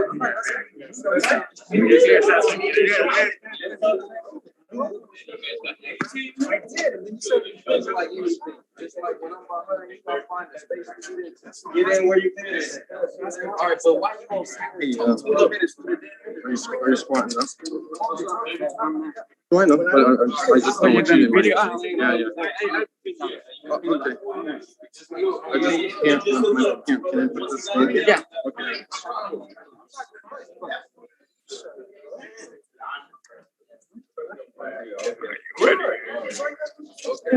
Back up. Back up a little bit.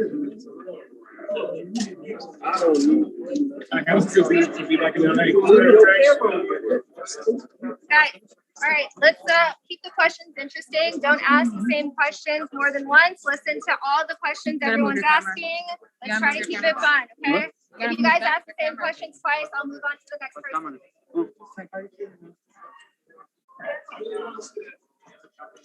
Tank, when you found out it was a change of opponent, was there a level of disappointment being that, Rolly was talking a lot and you were not going to get the chance to resolve all that? I wasn't frustrated. It was just, it's what happened with boxing.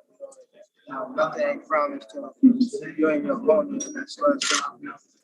When you sparred Porter, what did you learn about yourself from those sparring, world-class welterweights?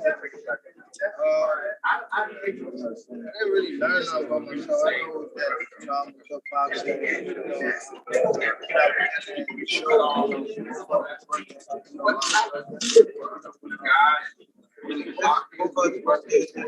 It's fun, to be in there with somebody like Sean. What was fun about that? When you're boxing, you like fight that squad, things like that. So it's fun just to be in there with a person like Sean. Tank, with Isaac being a late substitution, you obviously have to focus on him because, as you saw, Teofimo just got upset by Cambosos.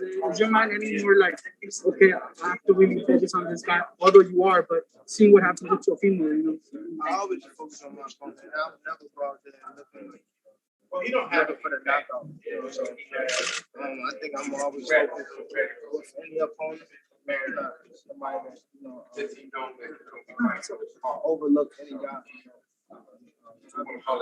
I saw Conor McGregor stay perfect placement on one of your shots. How do you feel about guys like Conor McGregor checking you out, studying you, and how did that make you feel? What was your reaction to that? I mean,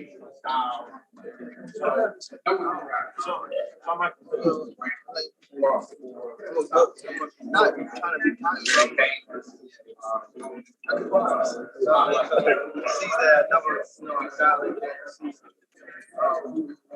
See that. I mean, he see that. So, because he's a fighter. He's not a boxer. He in combat sports. So what are you looking to work on in this particular fight? What particular skill set are you looking to work on to show display in this particular fight on Sunday? Probably my boxing skills. Okay, Gervonta, in the All Access, you mentioned that you feel that Isaac Cruz is a tougher fight, more difficult fight than Rolly. Can you elaborate a little bit more on that? Why do you feel that? No what? Can you move your camera out my face? Can you move your camera out my face? I've never been. Yeah, it's like right in my face. So. How many people? Well, you don't have to be in my face. Do you feel he presents a different aspect in his game than a Rolly, like something more dangerous or more that you got to be careful with? That's why I try to.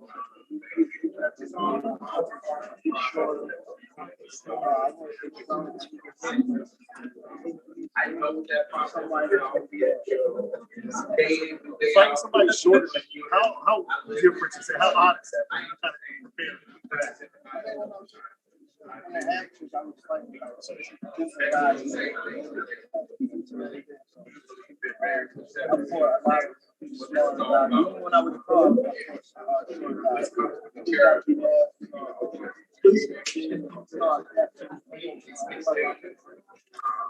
You had mentioned that a lot of guys crash and burn because they don't stay focused, and a lot of people are mentioning how Teofimo was unfocused this weekend. You said that just a couple of days before he lost. What was your opinion? Your thoughts on the fight and his focus to the fight during the fight? I think he just lost so much. He did a job with slouch. He wasn't with his hands. And he tried to force so much pain he did. Then he was too big headed. His father was too big headed. The boxer was thinking, could he be on the Chinko? I don't know. Everybody played a part. It wasn't just him. So that's what you get. How do you make sure that you stay focused and attached to you?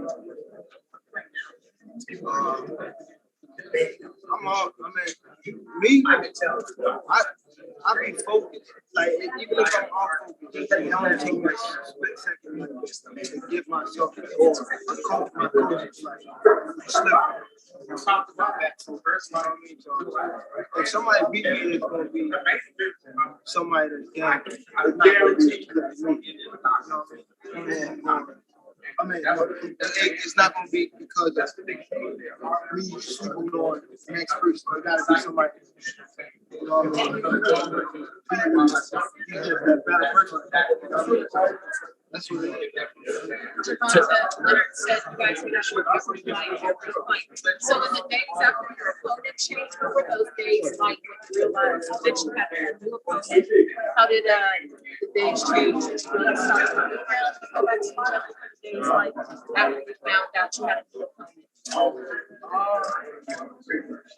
think I was bothered.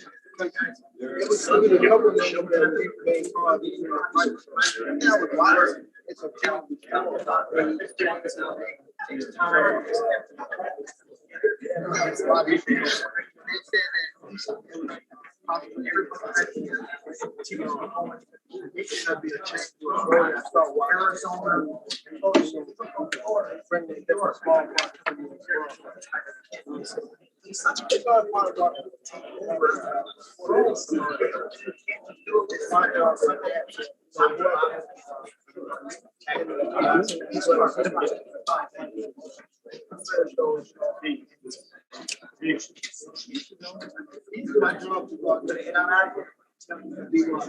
Make sure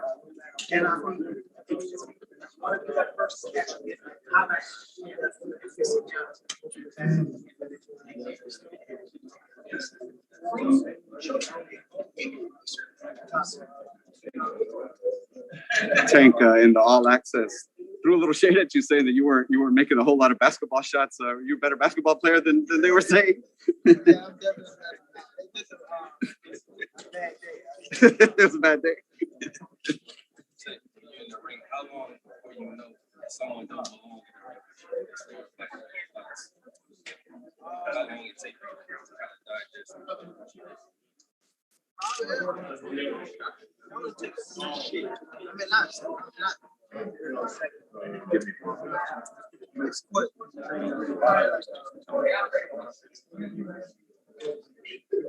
what's that going to text you?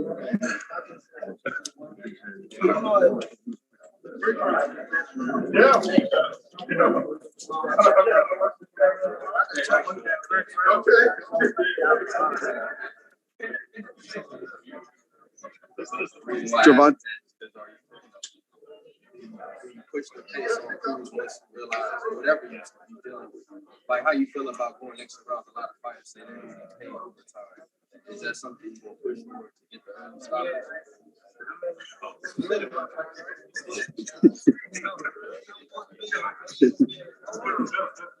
I can't say that. Tank, you said you were that Canelo was you at 168 pounds. What do you think of his performance then and his move up to cruiserweight? What do you think about that?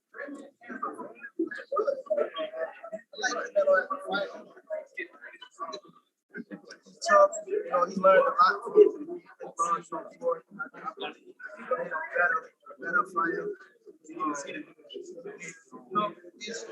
think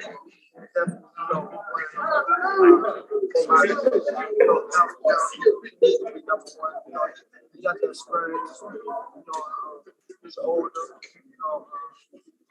He's showing the way for the young fighter that's fighting today. Do you think he'll do well at 190? Do you have any aspirations to fight in the UK and become a global superstar? Yeah, well, I know. I told him that. We going. Fans love you in the UK. Man, we had a ball over there. That was dope. Yeah. Can you pinpoint some of the lessons that made you a better fighter along the way that you still kind of hinge on to this day?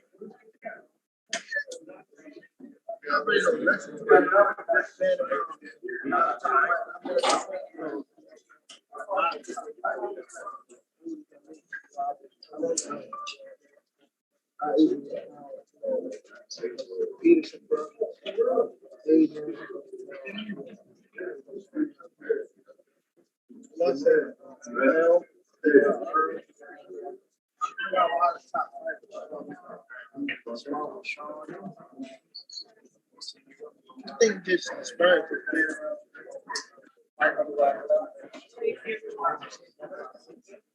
What are your thoughts about challenge?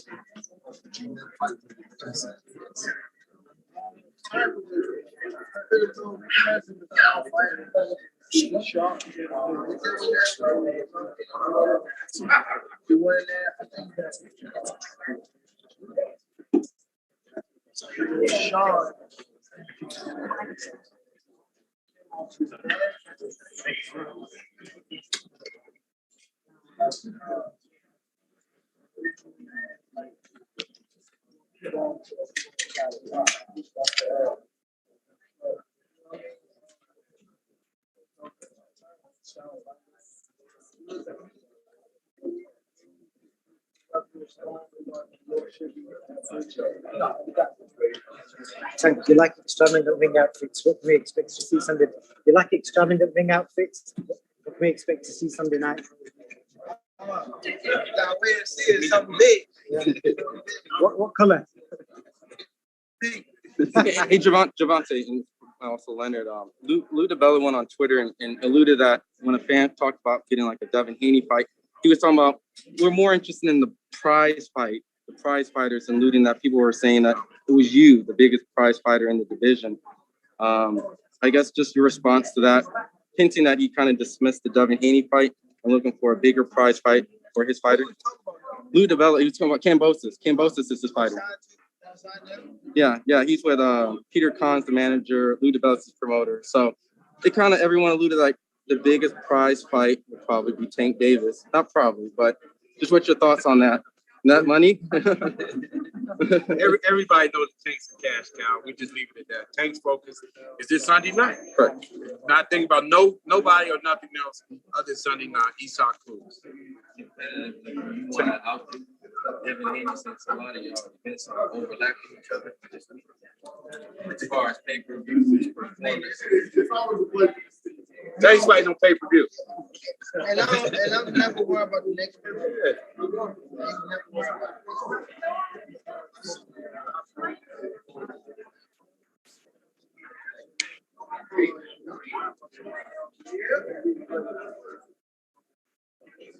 This fight I've already asked, but you ever see yourself fighting actually, or you think that's you never know. Oh, yes. Being around so many talented fighters during your career, aside from your way, who's a fighter whose style that you enjoy watching and you who really makes you take notice and you just enjoy some going? Other people around whose style you like that maybe not became a pay-per-view star, but you just enjoy them and like seeing that style of fight.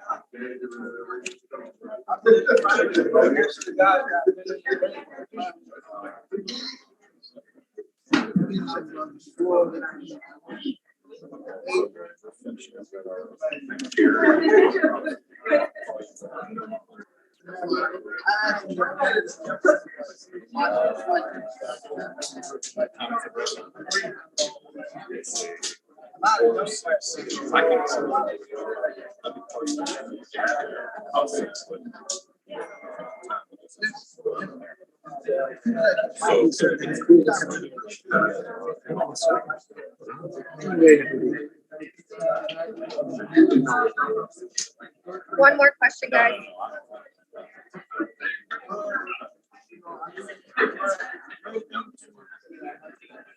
Since you're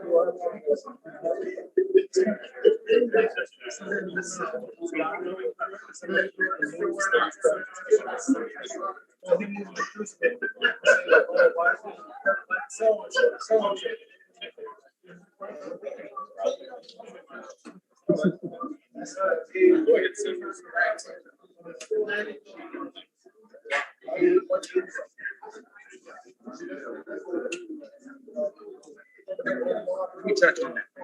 Criticism comes with being on top. It is with any sport, you know. And so if you just have to ignore it, you know, you're on top for a reason. Everybody trying to get your spot. When it comes down. Is that what you want to get on Gervonta, where you can choose what you want to do and like this?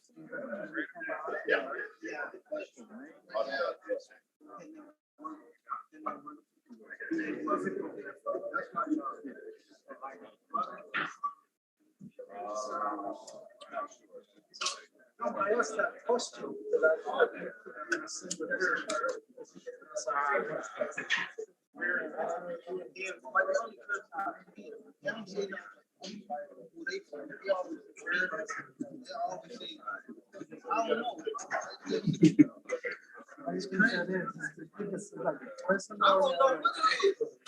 Jealousy.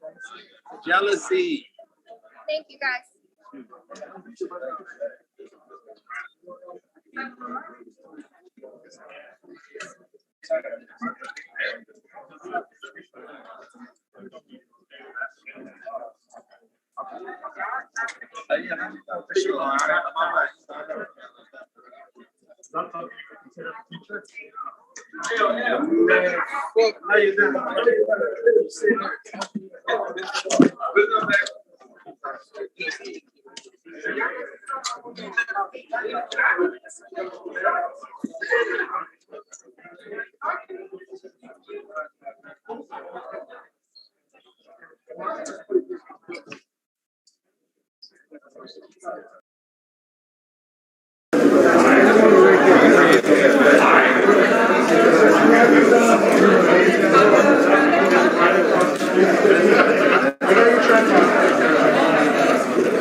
You tell me, bro.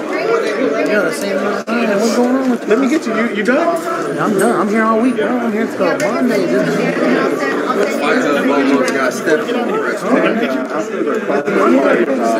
Just do it. No, I want to be here for me. Go ahead, do your thing. Catch it, and I'll be right.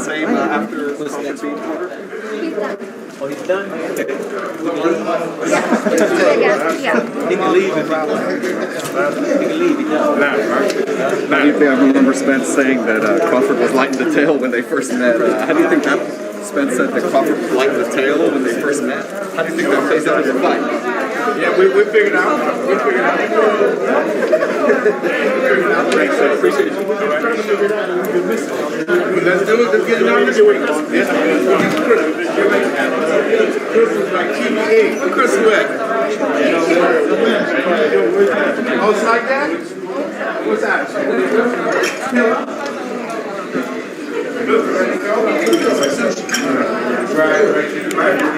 Every month on the ring.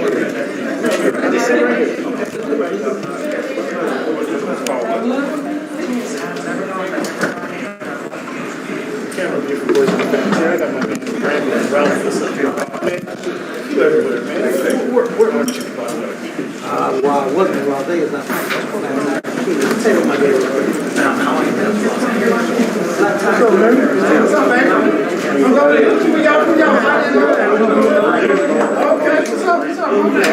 I'm just getting in.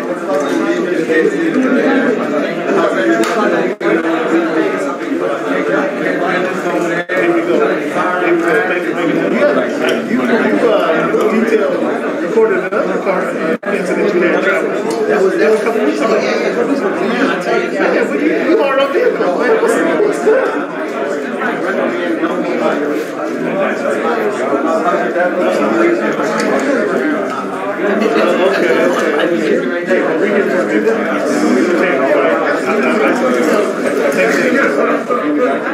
What do you see happening in the fight? Obviously, I know you're the favorite. How does you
Interesting day of recording and the Wi-Fi situational place I had to jump over, but we have good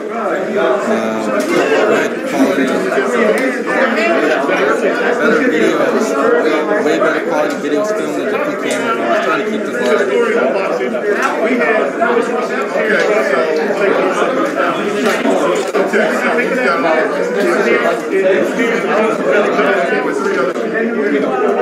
I gotta give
Remember when I did that story from News Report? Yeah. That'd be a fair answer. Taking a cab on one. The shots were there, I think.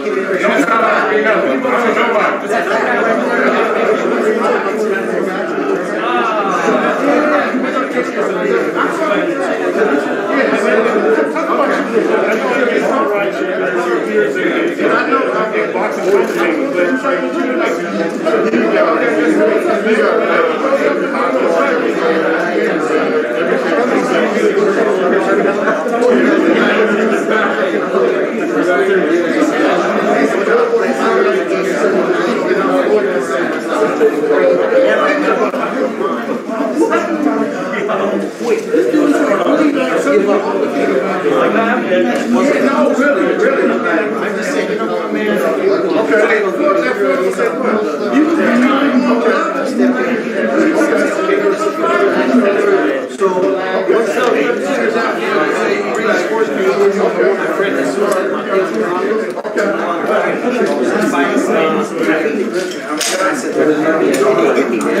knew I was afraid to bring him out, but I knew.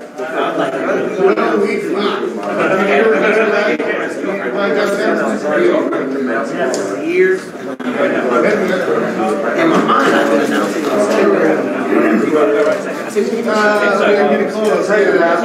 what happened was supposed to be a tough call. So I kind of was like, yeah, do them all when they were really targeted. Now, that's the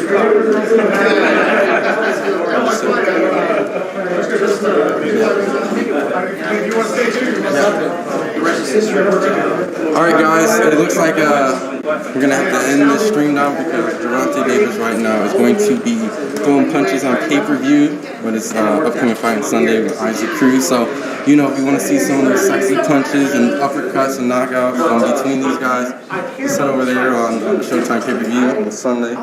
And we'll be covering this whole entire week. We got the press conference, undercard press conference, weigh-in, you know, the whole thing, the post-conference. So just stay locked in. But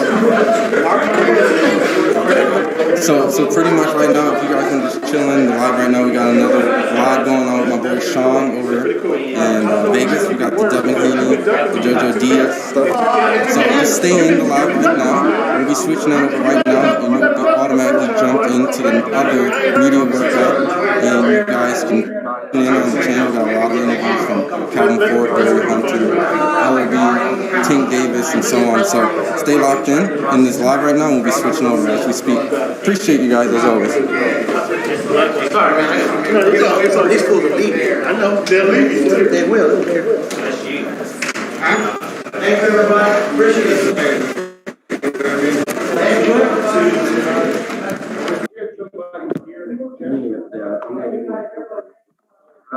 I couldn't promote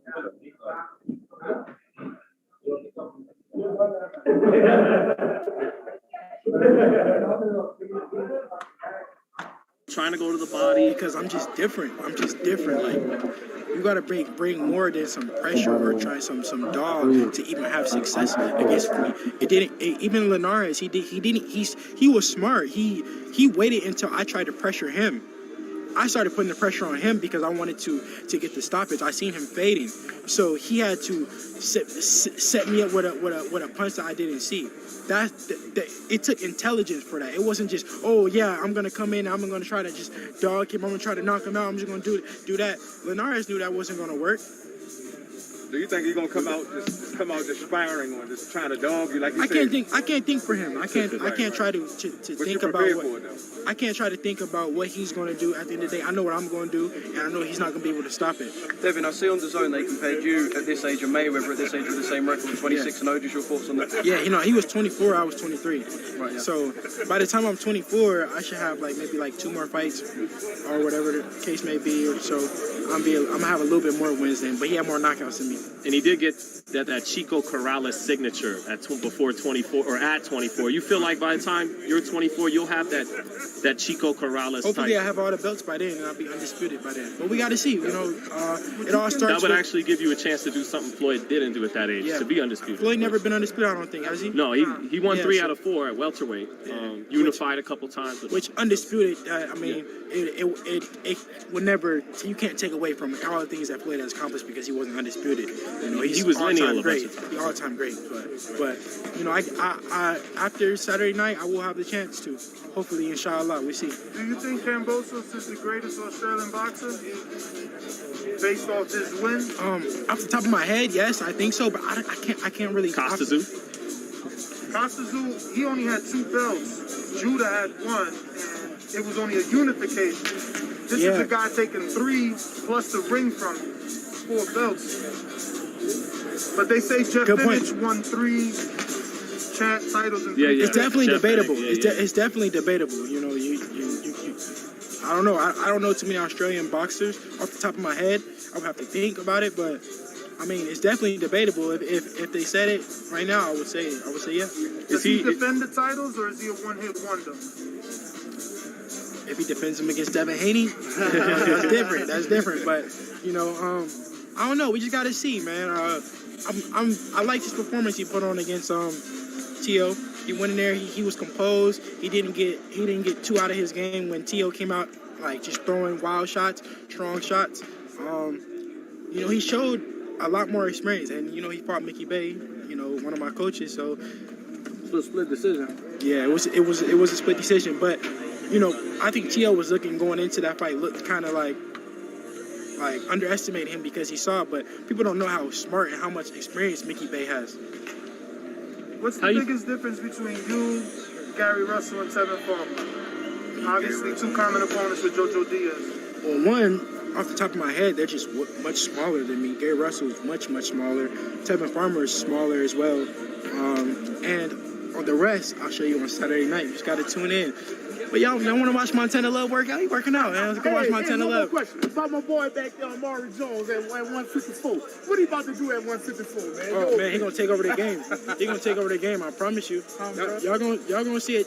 Y'all gonna see a taste of it on Saturday night. But he the future for sure. Did you like Cool Boy over the weekend? Cool Boy that's Steph? my boy. I've been knowing Steph for so long. I'm so happy for him. He worked hard for it, and he got the win. And it was a good fight.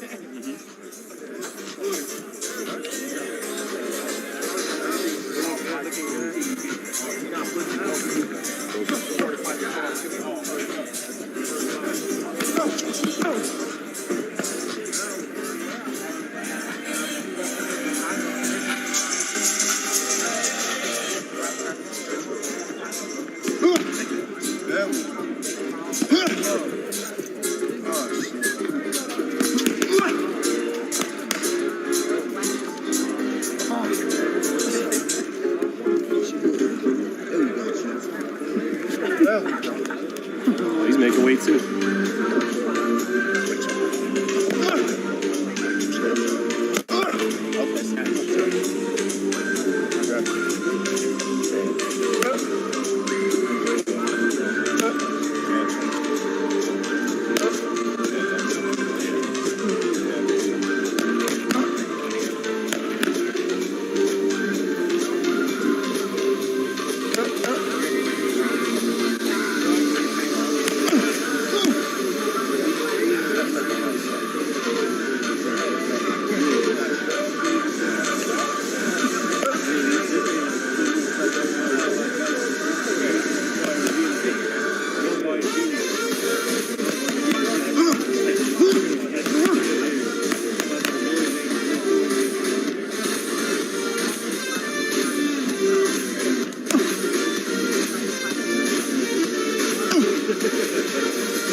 That's a good left. That's a smart left.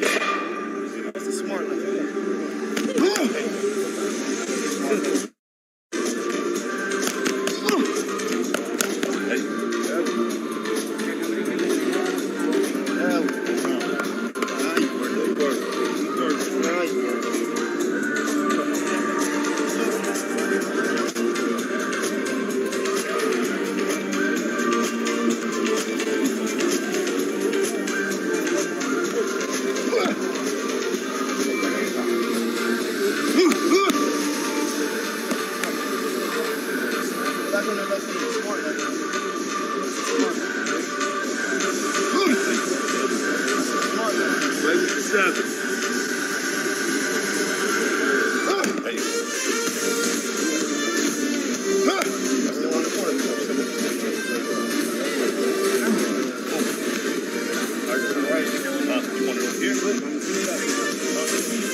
Okay. Step up. Yeah. There you go. Make that look.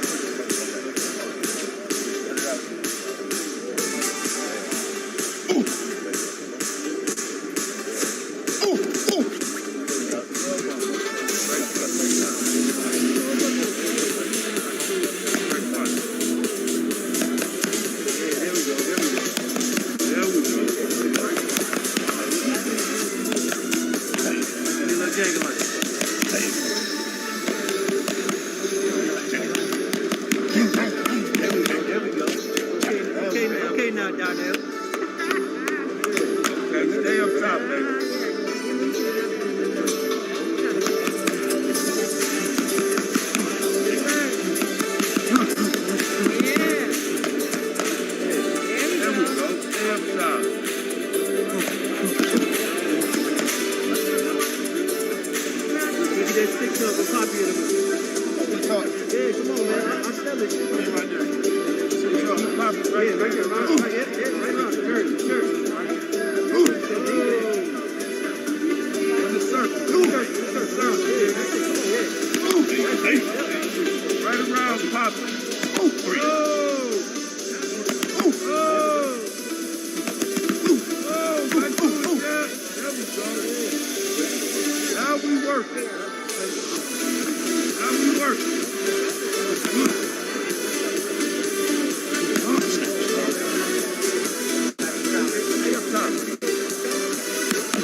Yeah, just all speed.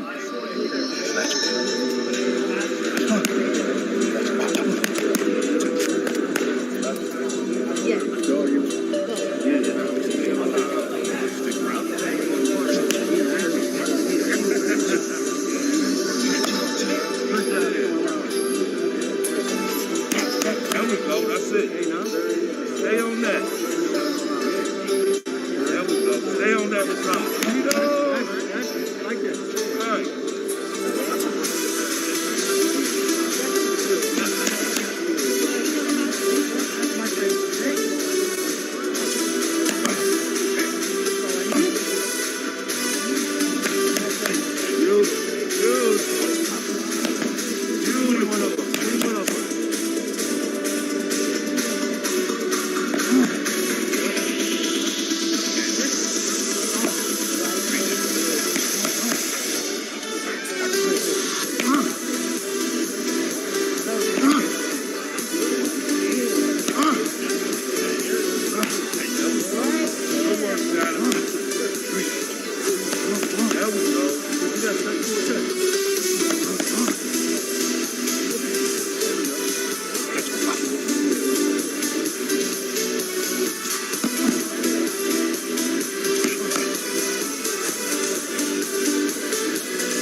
Ladies and gentlemen, one more time out there. Let's put our hands together. We got Montana, Too Pretty Love, undefeated Cleveland, Ohio. He's a campaigning at 140 pounds. We also need a big round of applause. I agree, but he is coming in to do his workout. So if you guys want to leave, Yeah, that part. Y'all didn't hear. I didn't hear any applause. Matchroom man is Let's make some his own. noise out there. All right, there we go. Montana Love, ladies and gentlemen, Too Pretty, making his Matchroom debut on Saturday night. there's Cruz. There's the pitbull right there, Isaac Cruz. Hey Amir, there's Tank's opponent right there. Oh yeah. Pitbull Cruz. Yeah. Oh right. What's up, guys? How you feeling? Good, man. Good to see you guys. What's up, Abdallah? What's up, man? The now young pro, Mason, Abdallah Mason.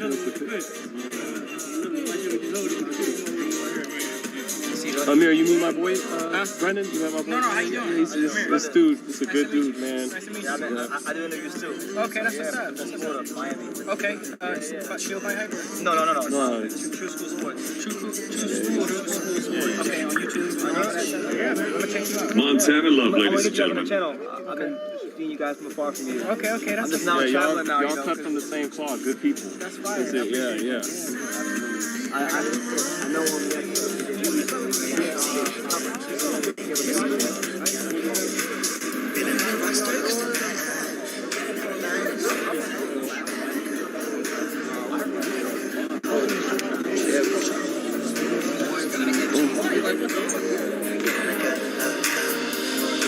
That's on BT, but yeah.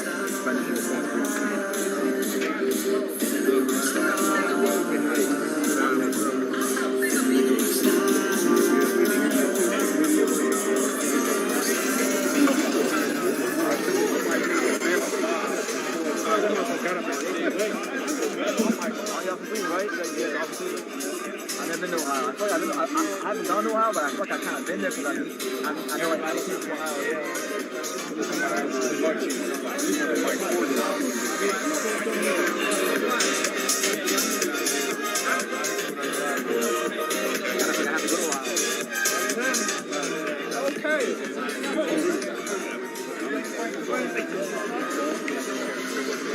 He's the real deal. Ain't no high in his handlers. He gonna get beat up. David Morrell of Southpaw?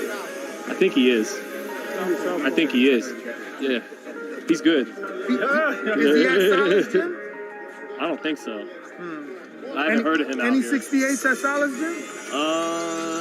Probably Ahmed Abalabi. Well, he's 175.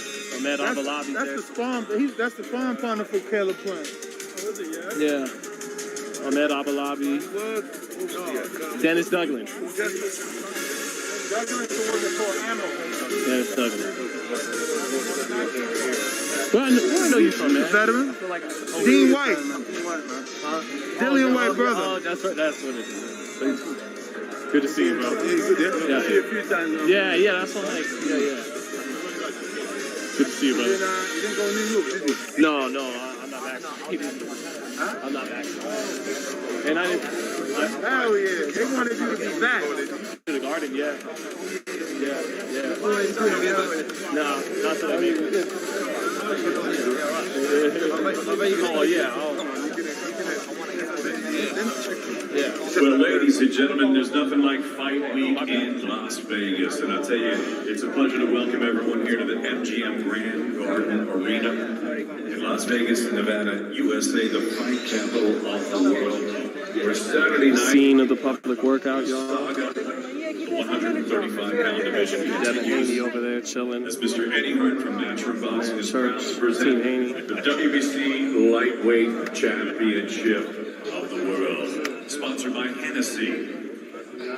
Bet Online.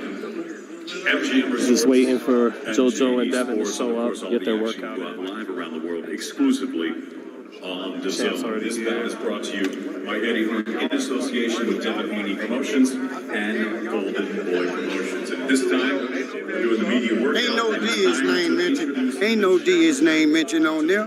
Golden Boy.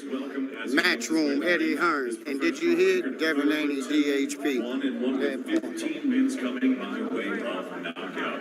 He's a southpaw and a 2012 Olympian. He's the former IBF super featherweight champion of the world. Fighting out of South El Monte, California. Yeah, he probably gonna go last. Joseph. JoJo Diaz. He not doing that? I don't know. Always. He gonna get beat up. Lord Devin Haney gonna induce with no excuse. He gonna cut loose. The fastest man in alive, JoJo. You know I'm telling you the truth, JoJo. You in trouble, JoJo. Yeah, you look like you nerves. Understand me? Your mind is disturbed. Top choice, bro. Top choice. High behind Lord Devin Haney. Look at me. Clean and fresh. Because Lord Devin Haney the best. Matchroom, you can't pass the test.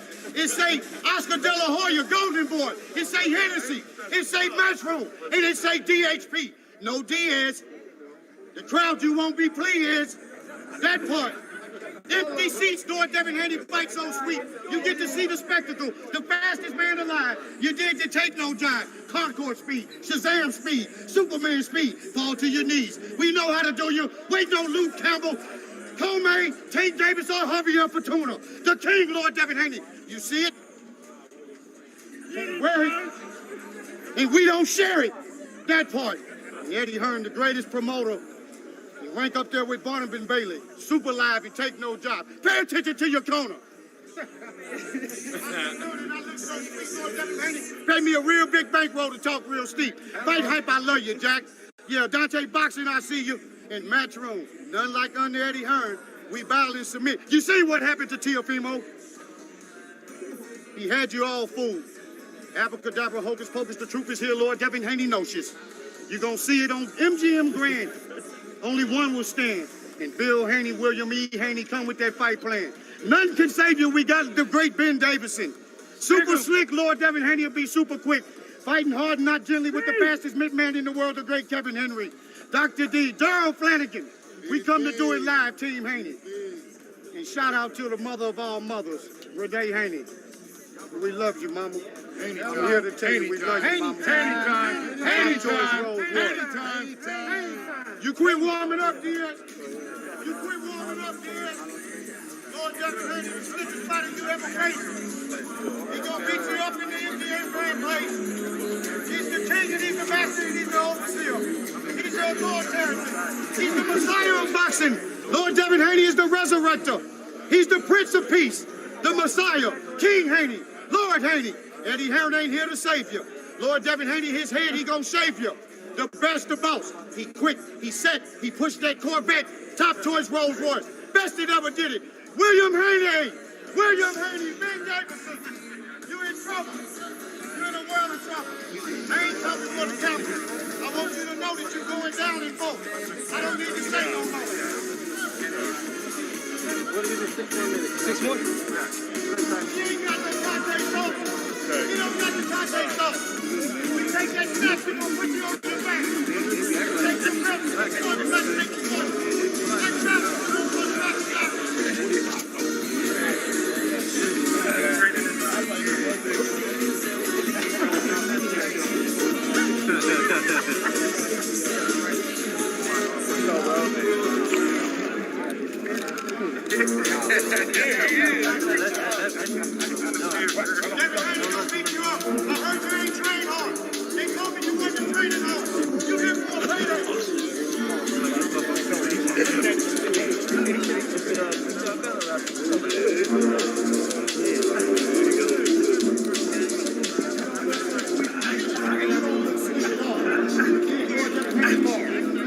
California, understand me, you're holding it off. Going home, we fall. And with Eddie Hearn, he knows our turn. You think you're singing Lopez? Yes, sir. He no longer got the president that kid. He's not a belt holder. He's gonna blow you off like a raincoat. That point, that way. Fight game from England. You did from over. Good, bro. Looking good, man. Real good. All day, all night. It'll be easy work. Watch this boy down. Yeah. You ain't doing but making it worse for him. Light work. You can't fight for him. Look it up. Good. There you go. Saturday night coming soon enough. Saturday night coming soon enough. All right. Time, Joe. Time, Jojo. What can you do there?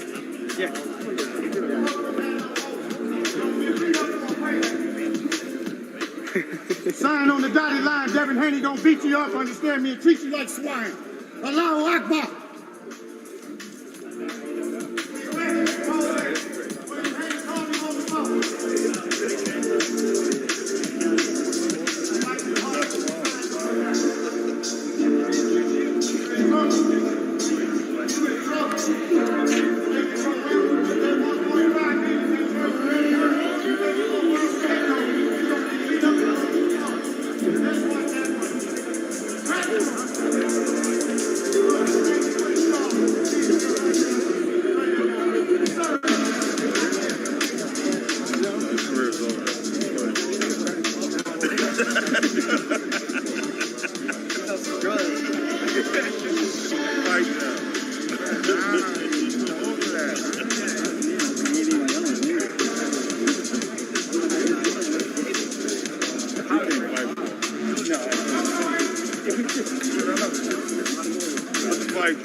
You get used to being down on one knee. You get used to being down on one. Don't you get up?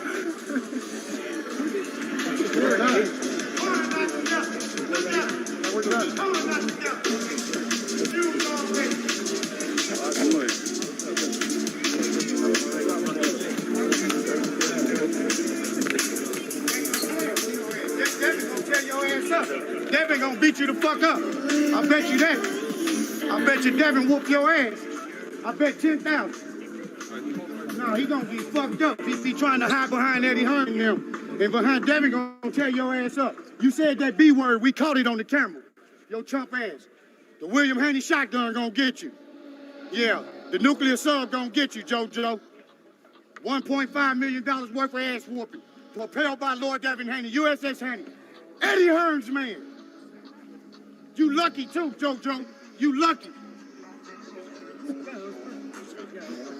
Chump ass. You a chump, JoJo.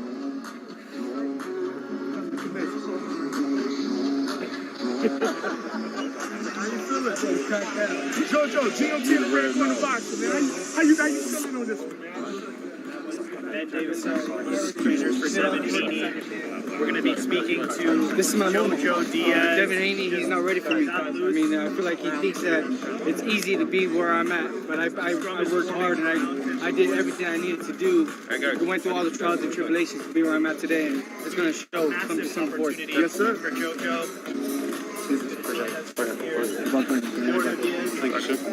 How are you? So, 135 pounds. I wasn't thinking,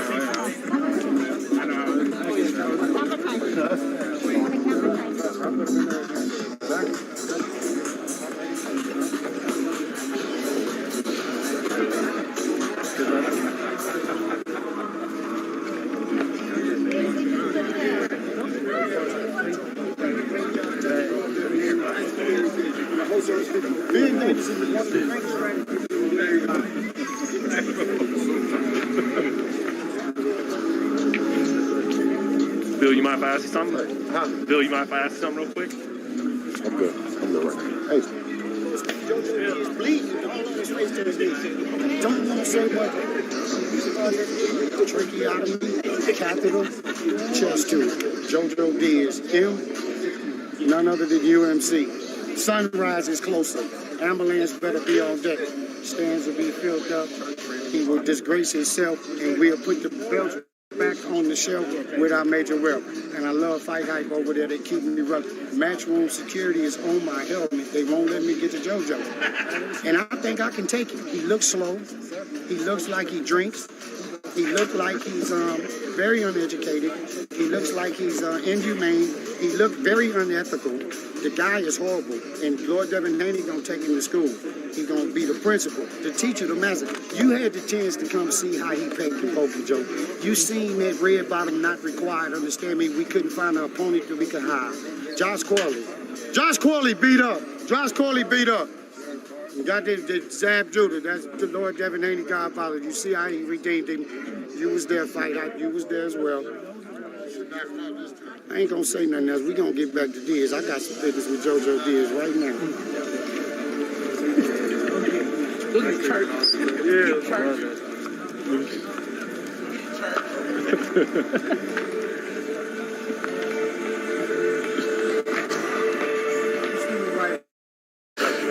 staying right here.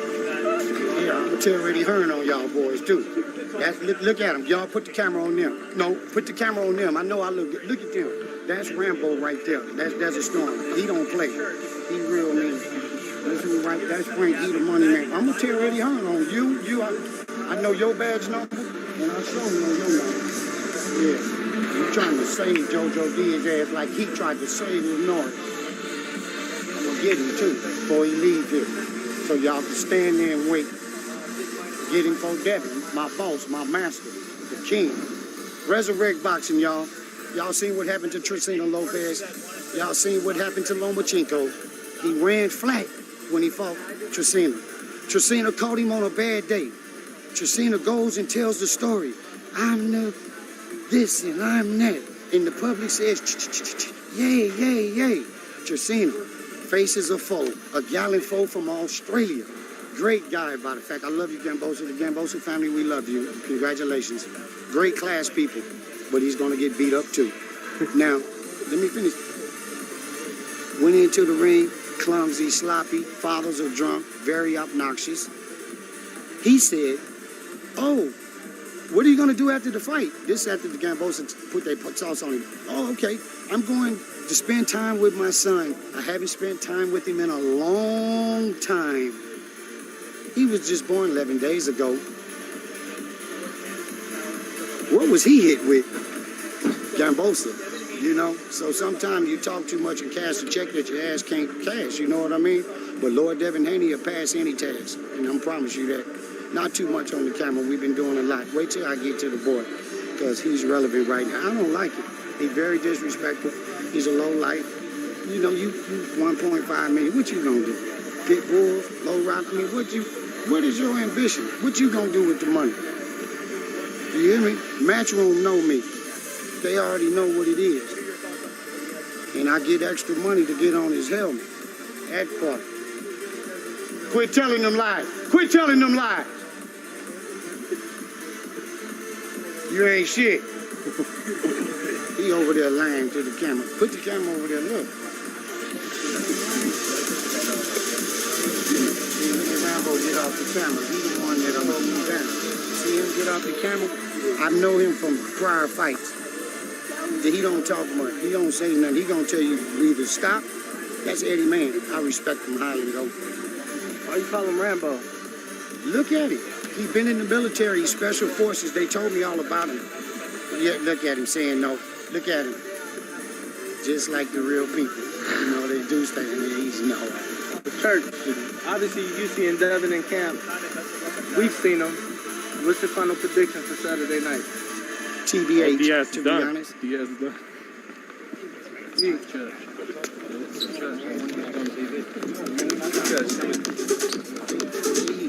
Church, go in there. Excuse me, nobody. In there. Yes, sir. Go ahead. Okay. In you go.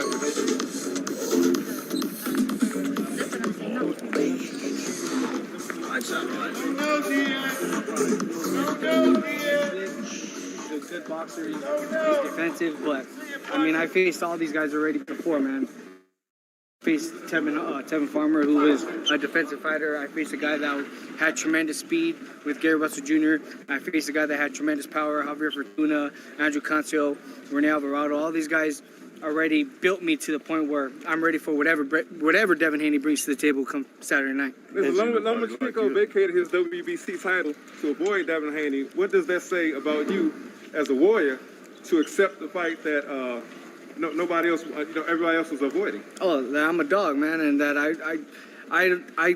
I'm doing this for my legacy, and I'm doing this to out of not to please anybody, but just to please myself and to know doing inside that ring, and I know what type of fighter I am, so I'm able to compete with the best of the best, and that's what I'm willing to do, is challenge the best and beat the best. Jojo, what did you make of Devin's hype man trying to get in your head and whatnot? It is what it is, man. That guy's on crack. I really don't pay attention to him.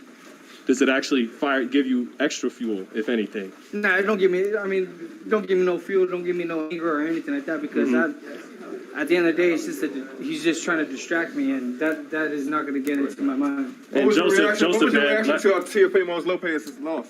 It was a good fight, man. I thought Gamboa did a tremendous job. I feel like Teofimo went in with no game plan. He thought he was just going to knock out Teofimo Lopez with the early first round knockout or in the later rounds, but George Kambosos came with a good game plan, moving around, made sure that he was landing effective shots and then getting out. And if he did get hit with Teofimo's big shots, he was able to retaliate right away. So that way Teofimo wasn't, engaging anymore because he was getting hit back. So he had a really, really good game plan. I feel like Teofimo didn't have a game plan at all, and the better man won that night. Just now in your workout, you look very fast and explosive on your feet, cutting distance. Is that maybe even like the key to winning this fight is cutting the ring off in the best way possible? Oh yeah, it's not letting him breathe, and it's showing him that I got boxing skills as well. I'm not just a typical Mexican fighter that is just gonna come straight forward and throw a lot of punches. I'm gonna be a guy that is gonna use my feet, use my angles, use my delivery, use my shots, and set him up so I can hurt him and get him out of there. Because he's saying the more angry you become in this fight, he wants to get you angry. That the easier it comes for him to counter and pick off and that, but. What do you have to say to that, Joseph? Oh, I'm not going to get angry at all. I mean, I've already sparred with the best guys and it's guys that had similar styles to Devin Haney, where it's going to, frustrate fighters by, them being slick and not being able to hit them. But it's all about just keeping your composure in there and sticking to the game plan and knowing that the opportunity for you to execute a tremendous shot and a great shot is going to come. You just got to be patient. And What are Devin Haney's best and worst attributes in your eyes? I think his best attribute is his jab because he's tall and rangy and he knows how to utilize his jab and keep you at bay and tries to follow up with some combinations. But I think his downfalls are, his defense. I don't think he's good on the inside with his defense, and also I don't think he has good combinations on the inside, and I'm planning on exposing that. What about the speed? Do you feel there's a speed difference in this fight, or you can surprise him with your own speed? I mean, I got speed too. A lot of people, they don't think that I got speed, but I got speed, and Devin Haney's going to respect that come Saturday night. You mentioned his jab and length. Just how tough is it going to be that you started at 26 and this is a guy that looks like he could be a 147-pounder one day? How much is size gonna be tough to get past in this fight, Joseph? The size is not gonna get past because he's gonna if he's gonna try to blow up and try to be the bigger man, that's gonna be a downfall for him because his body is gonna be lethargic and he's not gonna be able to perform at his best because he's gaining so much weight so fast, and the depletion on his body is gonna take a toll as well because he's dehydrating himself. So I feel like the only thing that I gotta worry about is his reach, and like I said, man, I've already been in there with tall, rangy fighters and guys that are able to fight on the outside, and I'm able to get to them. I just got to be patient and, pick my shots and just execute what I got to do. Jojo, just in terms of the size of this fight, obviously, we're at the MGM Grand in Las Vegas. It's a world title fight. It's no small scale. But in terms of, because of what happened last weekend in New York, can you feel sort of it's been amped up a level? Oh, yeah, it's been really amped up. I think because of the George Kambosos and the lightweight division is a stacked division, and I mean, that was a major shocking last weekend. So I'm planning on doing the same thing come Saturday night, and I'm planning on taking on all the challengers, and hopefully after this fight Kambosos next. And Jojo, talking to Kenny Porter, he got a chance to work with you when you headed into the 2012 Olympics. He said that kid was the most skilled and talented kid I coached on that Olympic team.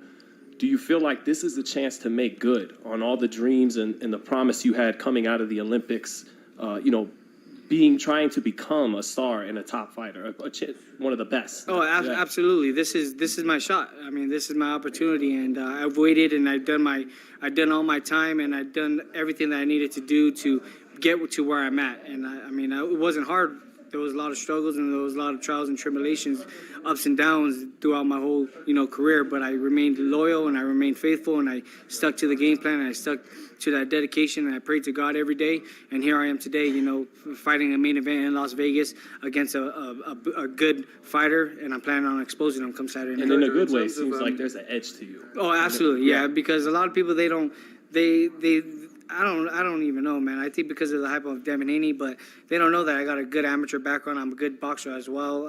I'm slick. I'm powerful. I'm all around elusive fighter, and I'm planning on showing that Saturday night. Have a good fight, brother. They Thank you, man. your achievements. I mean, you're Thanks, Robert. Thanks, brother. Thank you.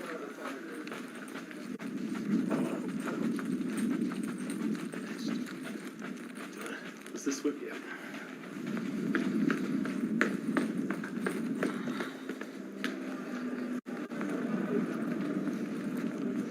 Yeah, guys, this is the bowels of the MGM Grand Garden. I know a lot of you guys fights in here.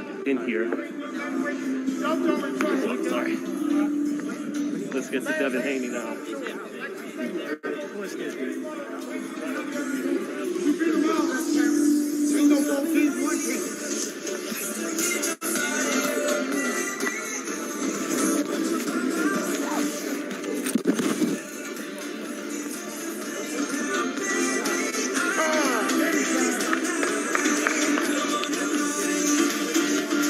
Looks like no mitts for Devin Haney today.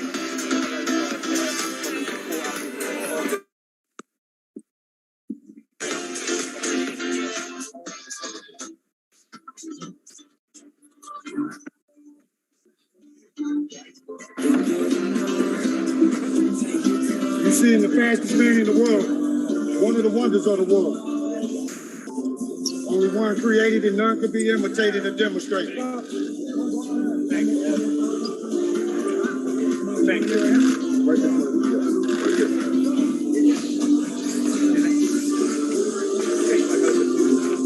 Man, Davis, man. Hurricane Haney, natural disaster. Devin, how are you doing? So, Back in, we good? Okay, let me check.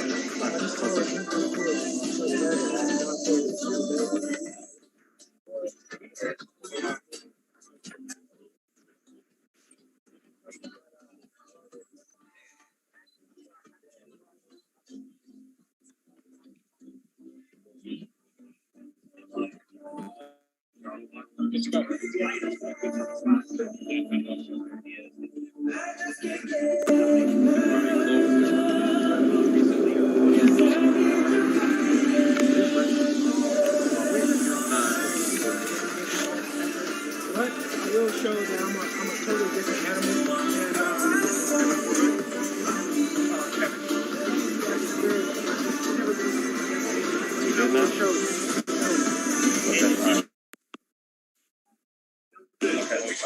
also brought in Ben Davis. What is it like also working with Ben Davis?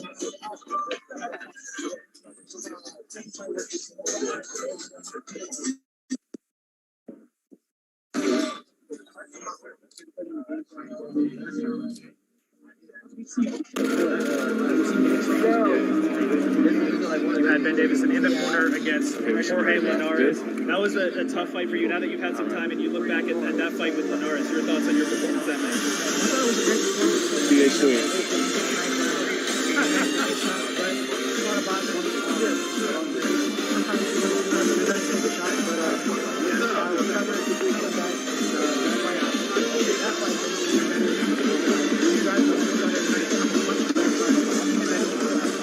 So we mentioned Bill Haney.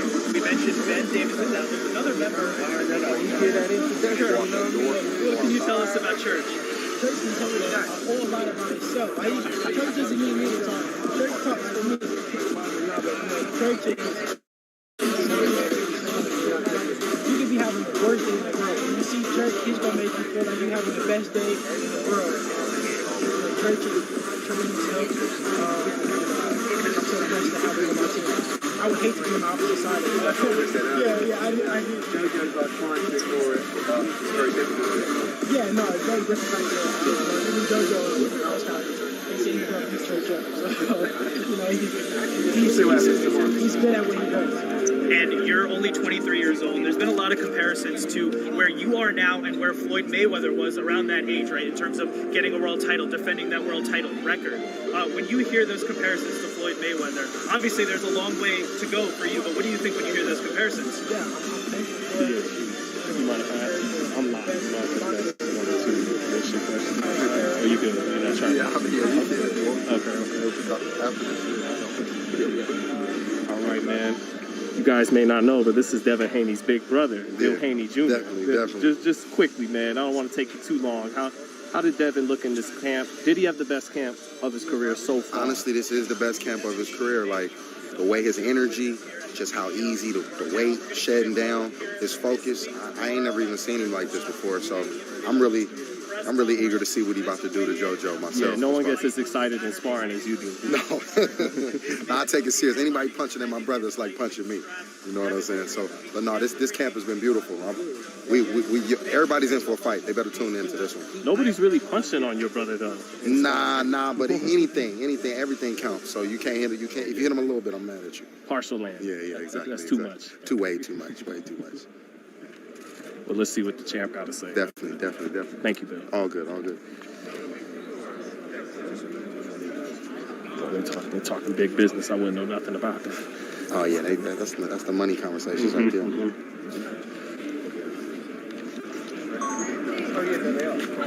Let me ask you something though, Bill. What?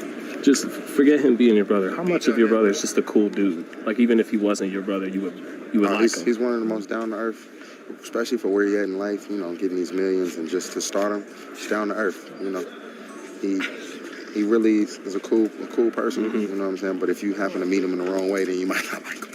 You know what I'm saying? But you need him in the ring. If you get the right introduction, he's a cool dude, man. Straight up. It's not just saying that because he's my brother, but right. You know what I'm saying? We would be cool if we weren't brothers. Yeah, that's why I asked. You know, Definitely. So you're a proud big brother. Oh, definitely, super proud. I couldn't ask for a better little brother, for sure. That's awesome, man. Good luck on fight. Thank you.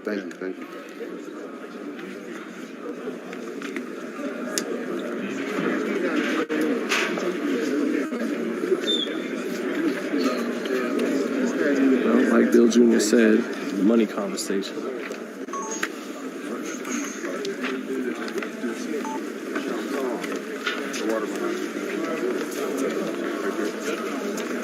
Hey, Devin, how much does Church help the team out? He's a tremendous help. I mean, I would hate to be on the opposite side of Church because goddamn.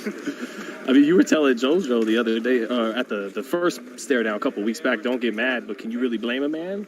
When, Yeah, don't get mad. It's just words. Sticks and stones may break my bones, but words will never hurt me. Don't get mad. I mean, you said it yourself, though. It would be a little tough. Yeah, well, I'm not on the opposite side. There you go. God. Did you get a chance to see his workout? Nah, I was doing an interview. I didn't get a chance to see it. He was, to be honest, looking fast, explosive on his feet. Like he's trying to be light on his feet and cut the distance. He said that's the key to the fight. He looked awful. Be unhunted, man. He looked horrible, man. It don't matter what Church shape was he in his head, man. It don't matter what shape he in. Lord Devin Haney, whatever I say don't count. Champ gonna perform. That part. You saw what happened with Lenoris. You saw how we walked through Lenoris through his biggest shot. You saw Lenoris throw his biggest shot and Lord Devin Haney walked through it. He didn't go down. Ryan Garcia hit the canvas. You guys got to give recognition and proper apply. You got to apply where it's justice due. And it don't matter what type of shape JoJo Diaz in. Lord Devin Haney know how to adapt to any situation. And guess what? Diaz ain't one of them. You don't get beat up.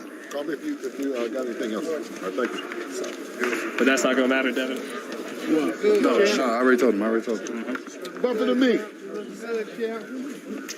Man, made it.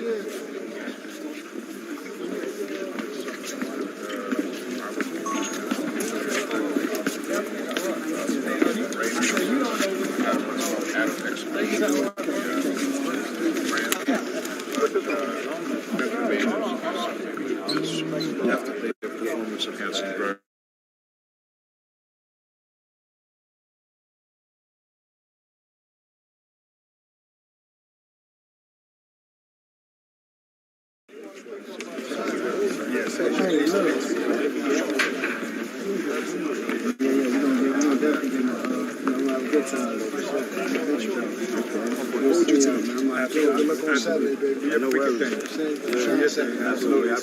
Montana, you got a quick minute before you get out of here? Yeah. Thank you, bro. Thank you. What's up, Barack? What's up, Barack? Good to see you guys, man. Good to see you guys. Nice talk, bro. Thank you. And you here with Montana Love, undefeated super lightweight, man. Just coming off that last performance on the Paul pay-per-view, man, did you feel like you showed people you're not just a flashy talent, a guy with fast hands? You woke them up a little bit. Yeah, I showed them I was a dog. You know what I mean?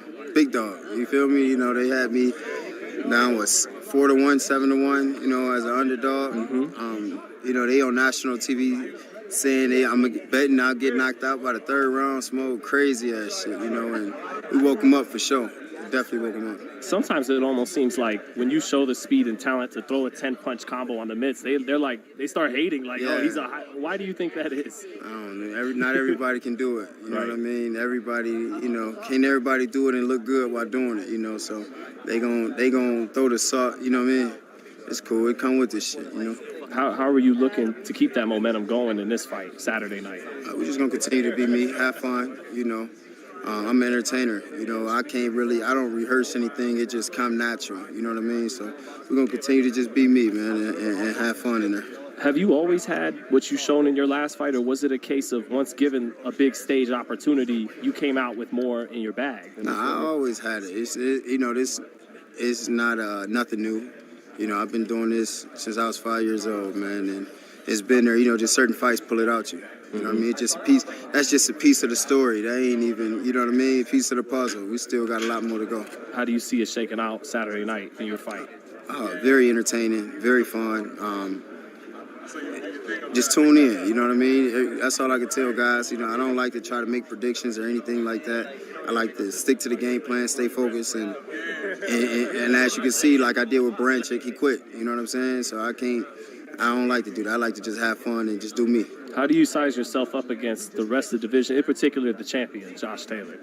Man, I'm ready to roll with whoever. You know what I mean? Like, I'm him. I feel like I'm him in real life. You know what I mean? So I've been through too much. You know, honestly, I feel like that's what make fighters. That's what make you as a man. You know what I mean? What you done been through. Like, you got a lot of guys who never really been through anything, and they quit. They occur. You know what I mean? You know what I mean? I'd have been on the other end of that fence. I'd have been on the other end of that strap. You know what I'm saying? So, you know, it's the same thing. I'd have been on the other end of them punches. It ain't, as you can see with Baranchik, big puncher, you know. He got hit like I got hit, but he couldn't, you know what I'm saying? You know, he couldn't keep going. I gotta ask, I mean, coming off of a great performance against Baranchik on a very big card, you know, back home, now a very big card here in Vegas. How does it feel to see that hard work kind of finally pay off and, you know, see your name on the big stages and be able to perform, you know, under those bright lights? It feels great, you know what I mean? It's amazing. Like, it's a dream come true right now. I can say I'm living my dream, you know. Like, day by day, I'm living my dream. So, you know, it's amazing that to have this opportunity, to have these moments. Honestly, you know, I couldn't see this far. So now that, you know, actually see this, it's crazy. For those who may not know, you're a huge family man. How are you able to turn that switch off from, you know, obviously putting the work in and, you know, being entertaining on social media and, you know, just in the ring in general, you know, to being that father and, you know, tending to your family? Like, how are you able to, like, turn it on and off? Honestly, you know, being a father, that's first. That comes first. So everything else is just really me being me. It's not like a switch or this ain't nothing fake. You know what I'm saying? If it was fake, it'd be draining, you'd be tired. You know what I'm saying? Like, nah, I just be me, man. You know, like I say, nothing is rehearsed. It just happened like that. Now, you're known for some very elaborate fight outfits. What can we expect on Saturday night? Oh, man, we got some fly shit. Saturday night it's gonna be amazing. It's gonna be something you guys never seen. You know, it's gonna be good. And just ask, man, how do you see the main event playing out? I honestly think I see Devin.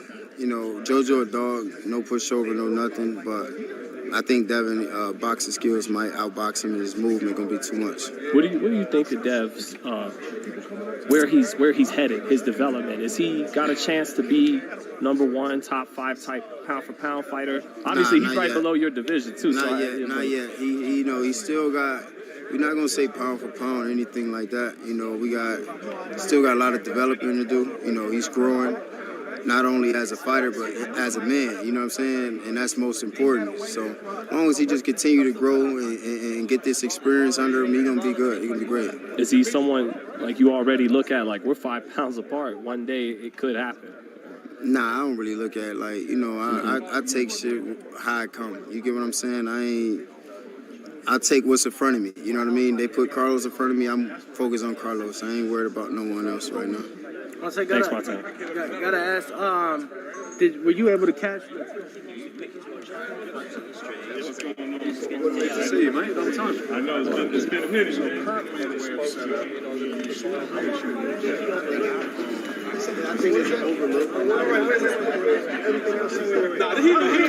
Gonna see what else is going on.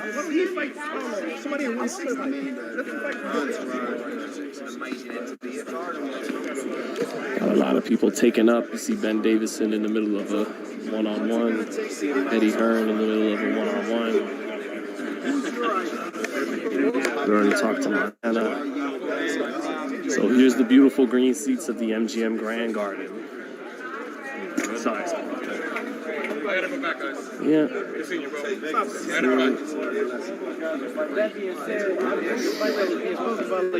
Here's the ring where Devin and JoJo will be getting busy at. A lot of great fights, not literally in this ring, but in this spot, in this arena. Again, I'm killing some time because we can't just jump in on this Eddie Hearn, but I think the first big memorable fight that happened here was probably Foreman versus Moore. George Foreman became oldest heavyweight champion ever back in 1994. I think this arena opened in 93. I feel like that's probably the first big MGM Grand Garden Arena moment was probably Foreman Moore. So yeah, it's a little trivia for you in the chat. Mason brother. We got Abdullah, we got Mason, and his big brother Amir. You know, I don't know if you guys caught him a few weeks on Top Rank. Just went crazy. You know what I mean? Make sure y'all tune in. 2 more Cleveland fighters right here.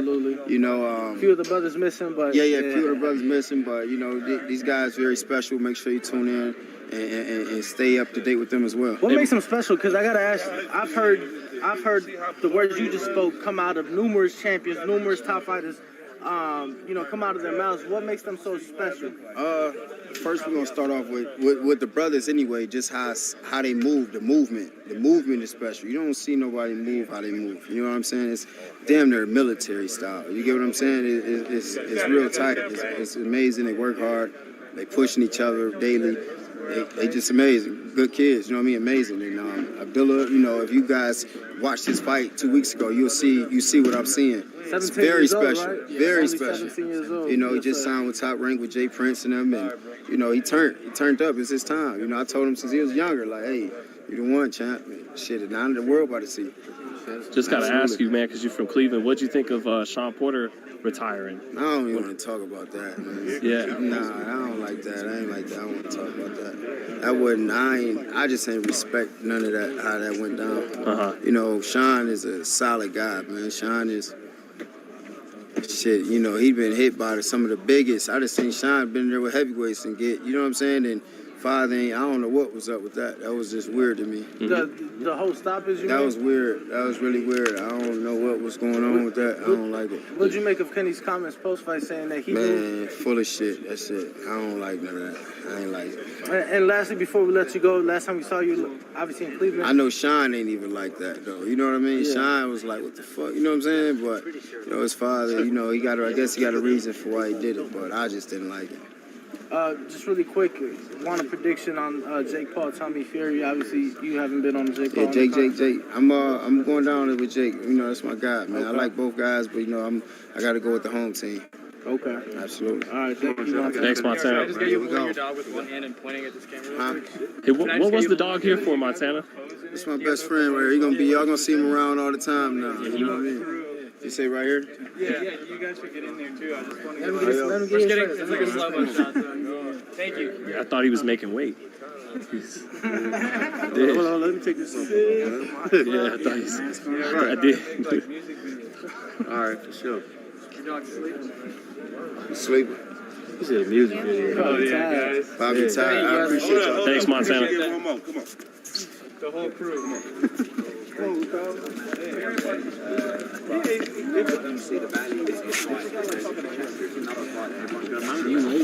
So we've got to see what we can do. We've got to manoeuvre. we've got to make sure we create the best opportunity for him. He's a hell of a fighter and he needs to get what he deserves. Last question. Anthony Joshua, he stated that he would possibly take step aside. Is he serious about actually doing that? He didn't really say that. He said, look, it's a business at the end of the day, and if the right opportunity presented itself, would he consider it? And the answer is yes, but that opportunity will come through me. If I feel that there's an opportunity to present to Anthony and 258 and the team, we'll do that, and he will make the final decision. 5:30, they can go into the media right now. One, two, three. But maybe a trainer change, maybe something else. If there was a way to maybe make sure that he fought the winner of that fight and got a shot undisputed, maybe. We don't rule it out. But until that opportunity presents itself, we won't go to him because I don't want to take an opportunity to him because all he's not going to look at me when I do. Because all he's focused on is Alexander Usyk. What's going on with the WBC? Dillian White, we're waiting for that arbitration to rule that he's mandatory and that's ordered. He needs a fair split. It's a great fight, and hopefully, the right decision will come. I saw something that said that they was going to order Tyson Fury and give him 30 days. Yeah, he's mandatory. Dillian White is mandatory now. It's just when that fight gets called, and he's going to get called very shortly, and then hopefully that fight gets made. I appreciate you, Eddie. Good to see you, mate. Thank you. What's up, Blue Blood? How's your What's going on, brother? My God. What did you actually do? Shaking with you. Not much, man. I was next, man. I had my camera right I was just in Vegas, man, when I did it. New York? It's crazy, bro. We take over wherever we go. Yeah. I was going to go to the fight last week, but, the Garden. Mandatory. And I have mine.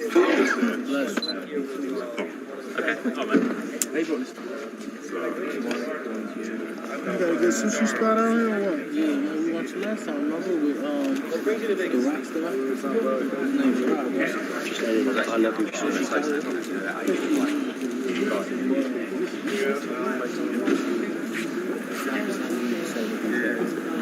I was looking for my damn mouth. This shit is Oh, yeah? I blame my kids. Thank you for speaking to Davis and Cruz. Got it? Look after yourself. Miami area is not where I'm from. I'll give the grand for the You got literally 3. Like, I'm not going to. Yeah, that's right, yeah. You already gave us a lot of time already, too, so. All right. Ben Davison here with FightHype, letting the locks flow once again, I see. Well, it needs a little change up, doesn't it? But I'll tell you what is the truth. I can't get the gel that I use back home. I can't get it over here, so got to make adjustments. Yeah. You're back to the long. It didn't take you very long. Nah, it didn't take. It's just like, do you not want to know the truth? It's laziness. Can't bother to go get my hair cut. Sometimes I even trim it myself. That's the secret. You gotta get your girl to do that one. They're a little better than we can do. Yeah. But you're focused, isn't that part of it? It's like when you get so focused on what you're doing, you don't give a shit anymore. Do you want to know what it is? Like when I'm back home, I get in the gym at 7 a.m. I leave the gym at about 7:30 p.m. Don't see outside. And even when we come to Vegas, we're in the gym at 9 a.m. Do the boys, get to Devon about 1 o'clock. Go back to the gym again in the evening. Get done about 7 o'clock. So 9 till 7 and 7 till 7. So it's hard to find the time. You love this shit, don't you? Yeah, but that's the type of commitment you've got to have, and when we get back, that's not job done. Like, we're watching boxing, it's not, I've already watched that fight. No. I watched that fight 3, 4, 5, 6, 7 times. Each time I watch it, might be looking for something different. Might spot something that I didn't see before. That's commitment, and hopefully that pays dividends in the fighters that I work with. Because you have big ambitions to be great yourself, right? Not just make your fighters great, but through them, if you make enough of them great, that makes you great as well. Yeah, for sure. 100%. How much of breaking down that tape is done with Lee? Lee will put together a scouting report for the boys. Like, Devon's got a 20-odd minute scouting report on JoJo. And I was having this conversation with Devon the other day, and I say this to the other lads that we work with, that I know, not a doubt in my mind, those scouting reports will give us the understanding. By the time the fight comes around, we will know the opponent's fighter better than the opponent's coach. We will know their tendencies better than the opponent's coach. That's gold.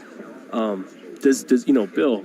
Does he ever throw those compliments your way? Like you smart, Ben. I gotta give it to you. Yeah, yesterday, I was calling me yesterday. He was going, everybody's ringing me up like, what's going on with the training with Devin and blah blah, and this other guy and blah blah. And Bill was like, that's the secret weapon. That's the secret weapon. And then yesterday, he was like, everyone was ringing up like, damn, you were smart with that secret weapon. So it looks. Understand if you don't really answer it, but it even looks like with Devin getting to watch him work the other day, that it wasn't just his skill sets blossoming. He's adding more and more tools, but it looks like the foundation is even better. Like you and Bill made his stance, his balance even better. Is that right? Yeah, as well. He's only just turned 23 years old, so he's still physically maturing and hand on my heart, no blowing smoke or saying anything for cameras. I can see he's physically matured from the last camp to this camp, and that's just going to keep happening and keep happening and keep happening. And he's the type of guy that's committed, humble, loves training. Don't just like, I've got to go training. He loves training. Sometimes it'd be 10 o'clock and we're on the messages, and sometimes I'll want to message him to say, make sure you watch this or make sure you watch that, and he'll message me with a question that'll be like, what made you ask that? I've just been watching, and he already knows, he's on it. That's another reason why I see his ceiling to be so high. Mm-hmm. Did you get a chance to see Diaz work out? Yeah. What'd you think? I just think that, look, this is my opinion. I think that he's going to look to, he's already put it out there, he's going to look to try and press Devin, try and set a high pace to the fight. But the problem is, I think these transitions are going to be rushed too quick. He's going to run into something, and he's going to be underestimating Devin's power. And when he runs into something, rushing those transitions and trying to press too quickly, he will then have to make a decision. Do I keep running into them and risk them taking their toll, or do I have to make an adjustment? And whether he carries on with that or whether he makes an adjustment, we are prepared for either way. Does part of you hope that he doesn't start to fight to survive? Should he start getting picked off pretty good? No, because that is something that we have worked on. Like, if that happens, how do we break it down? How do we break him down? How do we make sure that he doesn't survive? Like I said, we're prepared for if he continues to rush and press too quickly. We're prepared for if he slows down, he's a little bit more patient and a little bit more cuter and intelligent with his pressure. And we're prepared for if he looks to survive. Is it me, Ben, or he did look explosive and fast on his feet? Maybe even a little more than I thought he would. Yeah, he is quick. He's coming up from 126. He's quick. But like I say, if you rush those transitions, you are risking getting clipped. Devin's quick. Devin's quicker than any other lightweight out there. So, yeah, we're prepared for whichever way he wants to play it. Good. As always, great breakdown. Just got to get your thoughts, too, before you get out of here on Lopez Kambosos. Was that a case, Ben, of Kambosos better than a lot of us thought he would, but did Lopez, was he not 100%? Did he underestimate? Did it look like he was careless? It wasn't the best Teofimo Lopez, for sure. I don't want to kick command-wise down. I think that the best thing for him would be to take it. I think, me personally, I think he needs to take a little bit of time out of the ring, take some time to process everything that's happened over the last 18 months in his life, the win over Loma, what financial difference, financially earning what he's earning, having a baby. A lot has changed and a lot has happened in a short space of time. And he's a young man. I think that he probably needs to take a little bit of time to process the information and process everything that's happened, work himself out, who he is, who he wants to be, how he wants to go about it, and I think that George Kambosos was extremely prepared. I think that the shot that he landed in the first round wasn't luck. He's very aware of what he was doing and why he was doing it and what Teofimo was going to do while he was doing that. Boom, there was the shot. Teofimo, rushing distance, rushing transitions, stepped in too hard, trying to press too quickly. Boom, there you go. That's what's going to happen. So, yeah, not the best from Teofimo, of course. Don't want to kick a man while he's down, but fantastic preparation from George Kambosos and his team. How do you think it goes if we eventually get Devin and Kambosos? We're solely focused on Jojo, but extremely confident in the victory for Devin in that fight. Did you feel that beyond just, okay, Teo wasn't at his best, mentally, whatever, but that George exposed something long-term in him in terms of technical-wise? Maybe he's not as good on the front foot as when a guy's coming to him like Lomachenko or anything, Ben? Me personally, and I've thought this for a long time, I think that they've overestimated his power. They've overestimated him and thinking he's a bigger puncher than what he is. And he's gone in to rely on that skill set. He's believed the hype behind his power, but I don't quite think it is what they thought it was. Mm-hmm. And lastly, not that he's not a big puncher, but he's not, I'll touch you and it's over type Deontay Wilder shit. A triples hitter, not a home run hitter, as they say in baseball. And then lastly, Ben, just to give you some credit, when we were talking to Devin last week, we were asking about Gervonta and Teo, you cut us off and you said, look, we're here to focus on Jojo Diaz. How much is what happened Saturday night just proof of that for guys when you got huge fights on the horizon, but you got to be ready for what's in front of you? Do you know what it is? With the level of fighters that I work with, I constantly get out, what about this fight, what about that fight, what about that? So I feel like I'm constantly repeating myself, but that's a prime example of why. I said on the Monday, sat down to wrap Devin up, and I said, focus needs to be on Jojo. That would have given him a boost in spirit as well. Jojo, to see the underdog come through and be victorious. He was up for sure.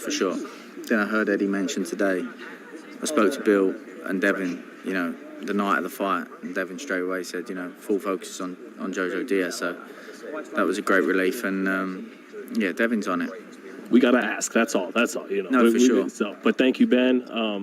Again, everyone knows you got such a bright future ahead of you in the sport. Thanks for your time, brother. No problem. Thanks, you. man. Thanks, Ben. Thank you. Thanks, brother.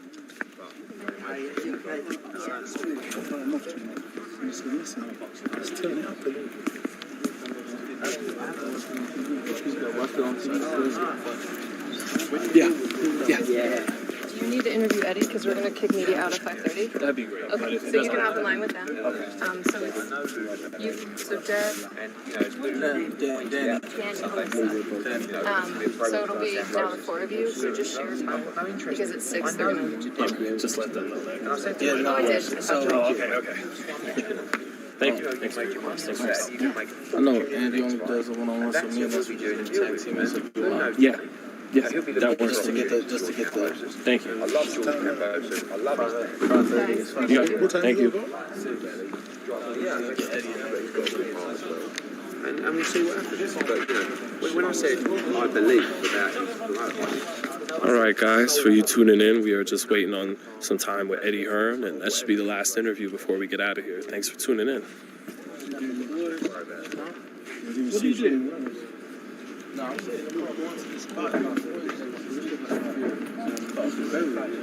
That boy looking swole. That boy looking swole. I couldn't have given Tyson Fury Yo, that was a great interview, after his man. last I watched that. Which one? With Sean. For years and years, those guys have just... He had a lot to say, so it's just keep the camera still. You know how it is. And all I said was, I thought that the press conference... That's what I said, Airbnb, because you connected right here. Unfortunately, you guys asked me. What's it called right here? The 3 buildings connected to the MGM. The Signature, right? I got an Airbnb through them. Half the price. They're doing a great job in the heavyweight division. Tyson Fury and others. Respect for him. John Fury, I don't know.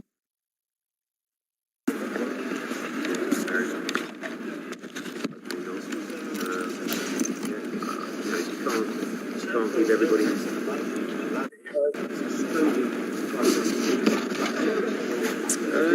Waiting on the arbitration for the WBC still, and hopefully that will be concluded soon, and we can get this fight ordered. I think the main point of that arbitration is to make sure that the ruling is fair. I'm just waiting on that Eddie Hearn. includes the split as well. So we'll have to see how that plays out.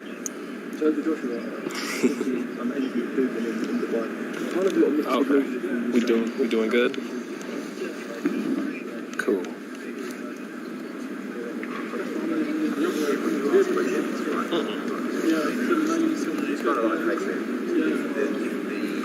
Great.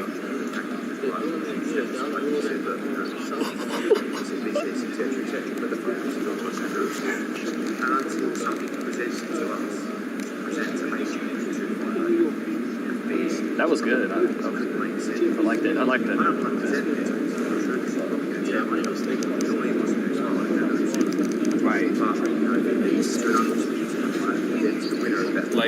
Like I'm his mate. Right. Like I'm.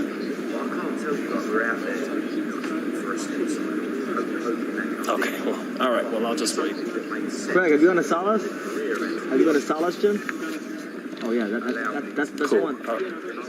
I love that gym. The Salas boxing gym. Cool. All right, brother. Later. All right. Later. City Athletic? Great gym. That's a great gym too. Great gym. That's where Caleb Plan and Tiafimo all train. Oh yeah. Fidel Riley got But ready there. if you're looking for like sparring, Salas might be the place. They got the best sparring in Vegas. Do you know Dennis Dudley? Do you know Dennis Dudley? Dennis Dublin. Oh, you got him. He's always willing. He's a real good. Always willing. Oh yeah, I know that. Mama's boy. Mama trains. He's 160, getting older. But he's the one that was you better sparring. I think so. That's his gym is for established. You know Craig Richards? World ranked by heavyweight. British champ. Fought Michiko. Gave him a hard time. I was But I know your face, right? You know my face.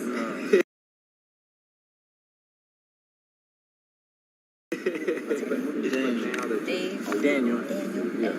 Like there's probably not many Americans that watch that. Yeah. I don't know. Southern America. Yeah. My grandfather trained.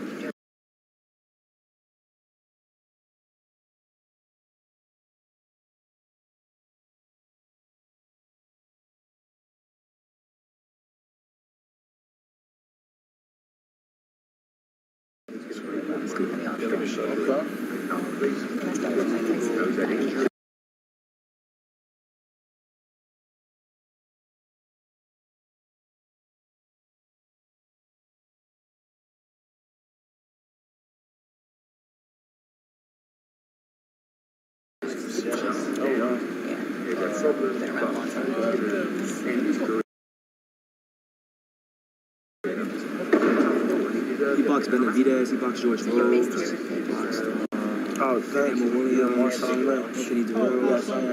But I travel. Is that Salas? Yeah, he's far. He goes everywhere.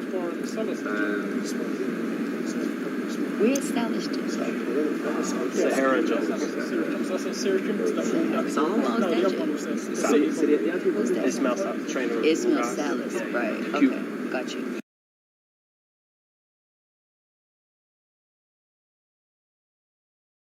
And so the mama's boy, where's his gym at? He's everywhere. He's usually on chill. Right across, called Real Boxing. But I thought he had a boxing gym. He does. He has one at Henderson. Oh, he does? He does? Yeah. Okay, yeah, he's got one. Yeah, he has one at Henderson. Right, that's what I was thinking. Him and his mom. He'll still be at Real though. You'll see him at Real Boxing in the same parking lot as Salas gym. You want me to? No, we talked before. I know you. Yeah. I have a bad. I'm sorry. You know, but I know my people. I know you can't. I don't mean no disrespect, not like that. Yeah. I'm like, no, your voice, everything. I know my people.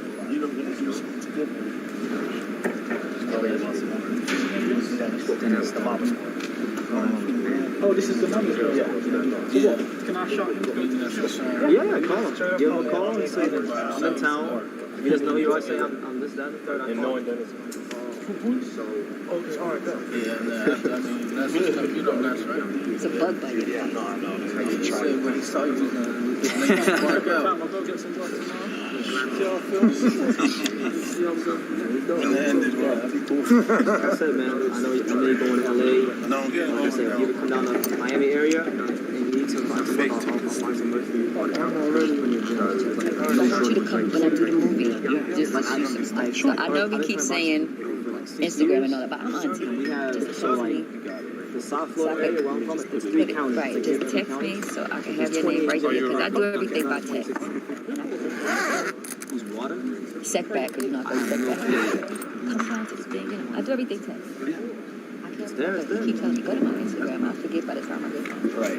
But I eventually get there, like when I check into it. Okay, I'm always posting. Was that Chelsea related? That incident? It was literally outside my house. Unless I see you, actually.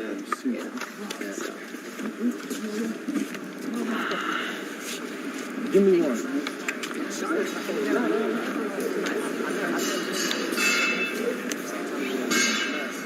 Second. Oh my God, that was crazy. And then you know what was crazy when I got that one? This is Anton. Association with Veterans. Mr. Worldwide. Bloody hell. Another ticket, and then I got the ticket. But I've just delivered. So I say that to say. Eddie has one more one-on-one, and then we should be able to scrum it up with him, get some good questions his way. So let us know in the chat if there's anything you want us to ask Eddie.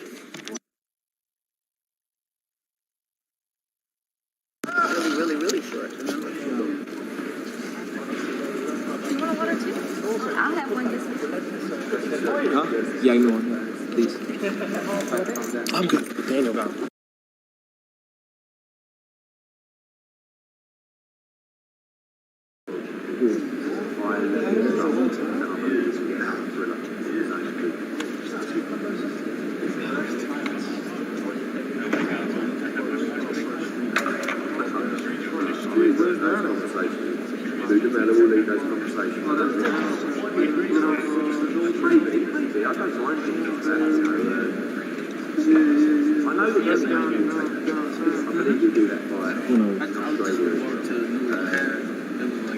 Hey, did I get on FightHype again when you pointed the camera at me when I was talking to Amari Jones? Yeah, for a second. Yeah. I gotta get that clip. I'm gonna make, at this point, I can make a FightHype compilation. I've been on FightHype more than some of these fighters. Thanks to. Oh, I talked to Sean Porter. Oh, you got him? No, I didn't. I asked him. He's like, nah, I'm not doing what you said. Yeah. Then he did interview with somebody else. I know, I saw. Black dude. Yeah. And then I was like, yeah, well, good to see you. Well, it's because dude, like. I know. It's like today's not my day. And I talked to Akim Barak, and I told, and then What else? we didn't really talk for a long time. I just said hi to him. I said good to see him. I asked him for an interview. He said no. And someone came and talked to him, and then I didn't want to meet somebody else. Oh yeah. And I mentioned, I said, yeah, you know, my boy shot to tell. That's what got it. Oh, you did? Yeah. Did you? Yeah. What did he say? He was like, yeah. That's what Sean said.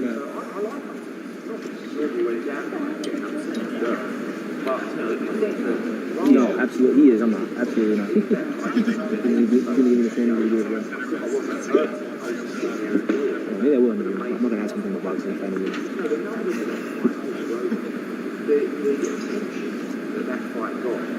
He's gonna talk about boxing politics and my nature when I fight for him. I don't have patience for it.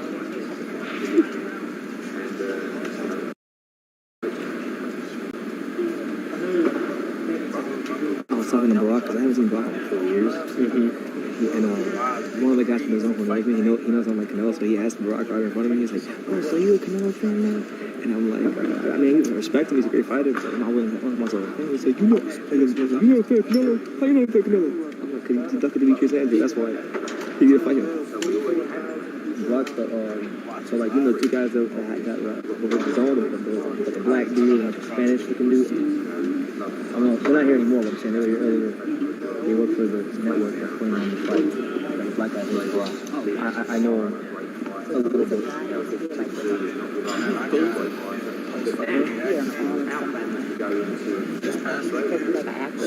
Yeah, one of them I've been wearing. Yeah, his own.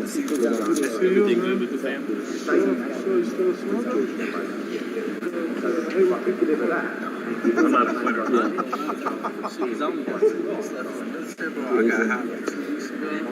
Some people say doesn't. I know, but it's kind of deserve.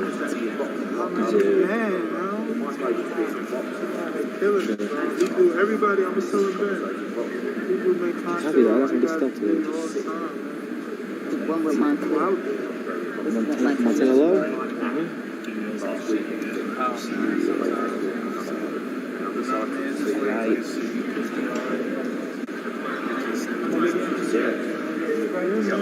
We all got the love for the sport. It's good to see everybody. Let's see. Serious thing or something. You're not afraid of money.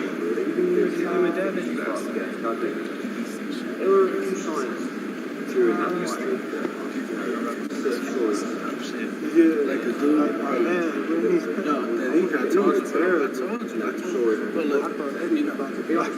when you know. I'm like, that's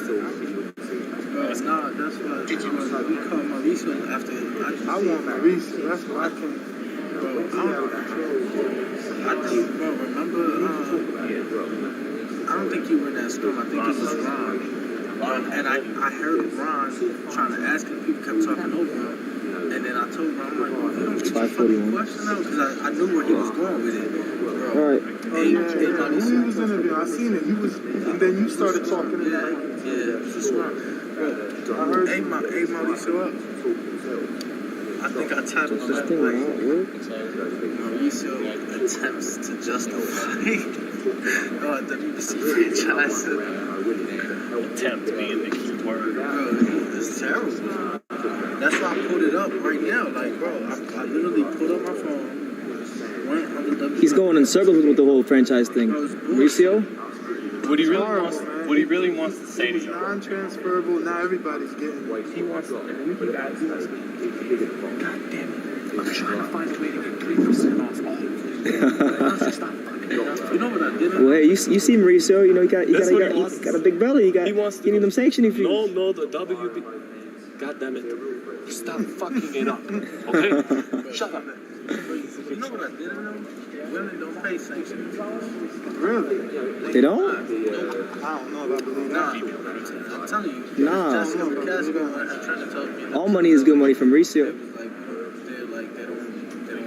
don't force it because they was like. That's the nicest thing he's ever done. Women boxing is already like on the back end. He's like, Yeah, but how the hell are they getting in the belt? It don't cost money to me. He's saying you can keep the $50. No, you pay for your belt. Keep the $50. Damn, imagine that was the same thing. You pay it. Mauricio no sanction fees on the women's fights. I heard of that. He said that he doesn't make the fighters pay sanctioning fees for those Mexican belts. Yeah, because he knows they're going to Canelo. With the 3% you get from a Canelo check, you're like, here's a whole other belt. Did you hear about the? His father, right? Did you hear about the latest? Did you hear the latest developments with the whole cruiserweight situation? Because there's another African fighter named Davis and Cruz, who was a mandatory for Makabu's title, and he doesn't want to take 7 money to fight Canelo. So Don King's gonna put a fight on together with Makabu and Cruz, and then the winner of that will fight Canelo in a weight class he's never campaigned in. Working for him for that fight. According to Don King, Canelo's going to be there for that. According to Don. That's January 29th. Where's that? Ohio. Warrenville, You gotta sell it now, Canelo. You gotta sell it. You gotta show up now. Does that sound a little like Don? Only in America. You know what's funny is Don King had a card this year. He had one card in Florida. He had Trevor Bryan versus Romain Stavern. It was the most low budget card of all time. Like The ring mat didn't even have sponsors. It just had like Don King phrases like no. It had phrases. It had Don King phrases like "Only in America, we shall overcome." I love the American people on the ring mat. Did they do it on Don King TV? Don King TV. They had it on Fight TV, but it was like Don King Productions. Yeah.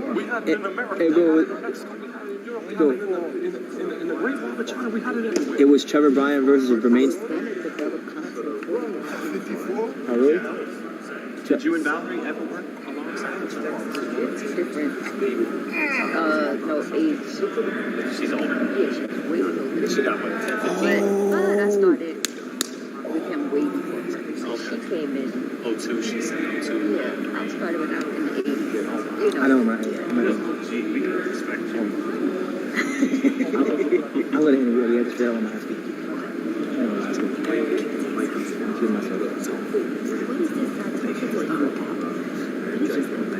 Fights that Devin fighting Campbell.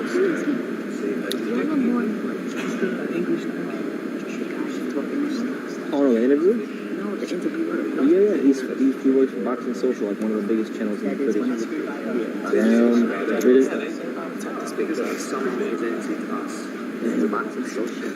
Ain't none, you don't got no credit in the streets. I got that on her. You in FightHype, It's True School. I'm True School Sports. Come on, Jim. Yeah, he works for this guy named Ben Thompson, and he says, wow. I knew Ben. I'm sorry, bro. I'm sorry.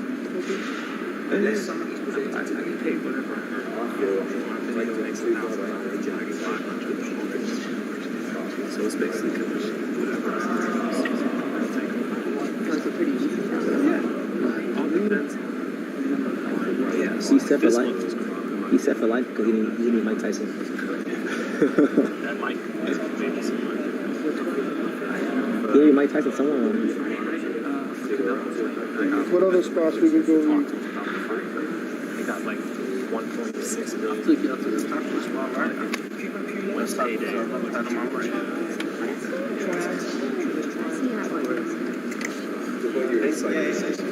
How much would you say a million views as a play? Yeah, give or take, depending on watch time.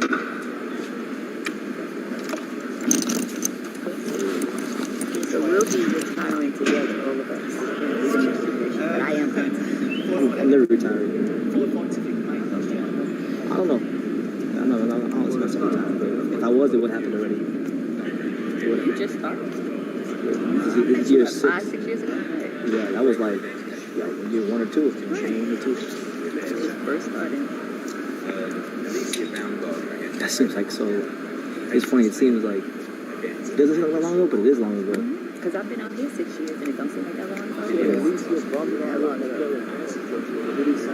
Because like there's fighters that I know back home in Florida that fought amateurs, and I covered them when they were amateurs, and now they're pros. Well, that's how I feel about the UFC. All my amateurs in USA fights. Oh, you are? Good to see you. Sorry about that. They're now all fighting. Everyone from what? They're all Danny Jacobs.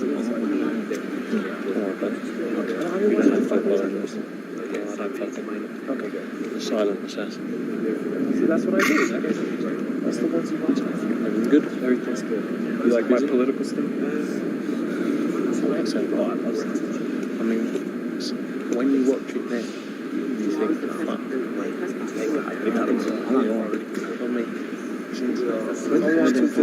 Only fighting activity this week. I'll be in the stands though.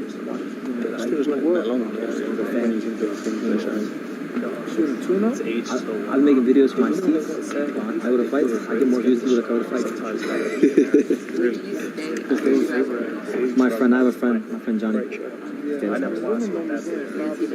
North Las Vegas.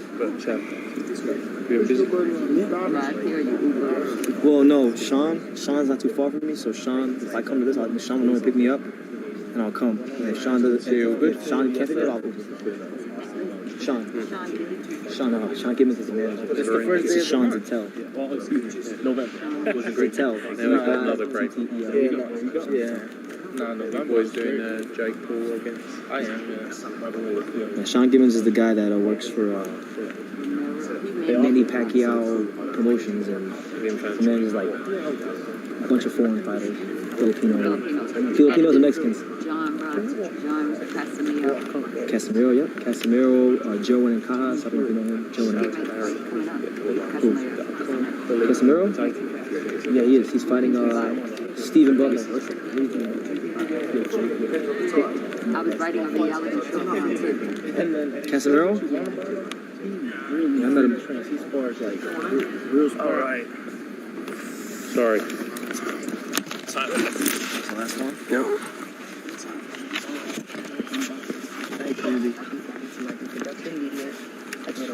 Thank you. Lovely to meet you, Keisha. Thank you. Good night, guys. I'll see you tomorrow. Time for the Yankees now. I'm okay, thank you. Time for the Yanks, Eddie. Let's go, Yanks. How you doing? Eddie, with Kambosos winning the fight over the weekend, is your number one priority, if Haney can beat Diaz like he's expected to, is to make that fight, even if it's got to happen in Australia, to take Haney and get him that opportunity? Yeah, 100%. I mean, look, I feel nervous talking about it because of what happened last Saturday, but I actually like the idea of Australia. But I just think it's such a big statement for Devin to go over there. Imagine if he was to win, go over and win all the belts. And George Kambosos, who's, I don't represent him, but he's like a hero of mine at the moment, because what he did last weekend was incredible. And he deserves that as well. If I was his promoter, I would be saying, you're fighting in Australia. And our plan, we've got massive plans for Australia in 2022 that actually didn't involve George Kambosos.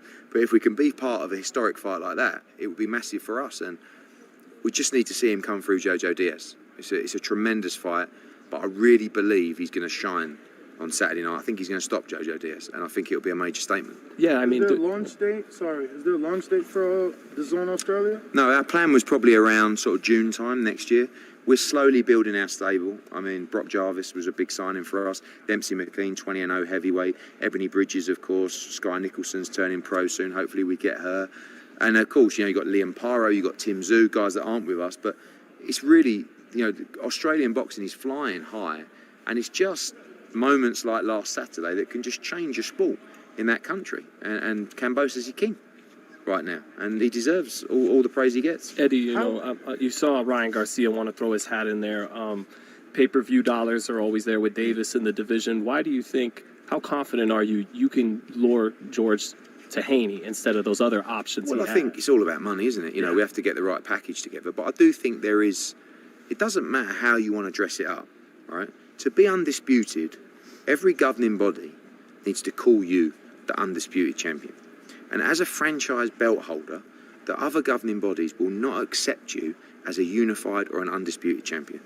So I understand the WBC will say he's undisputed, but the other governing bodies don't accept that he's undisputed. So therefore, in my book, he's not. Now, maybe he should be, and Teofimo should have been. But the way the belt's fragmented, it means that the only way to find the true undisputed champion is if he fights Devin Haney. And also, wasn't it also, I mean, this is a question for Maurizio when he comes tomorrow, you can't win a franchise championship.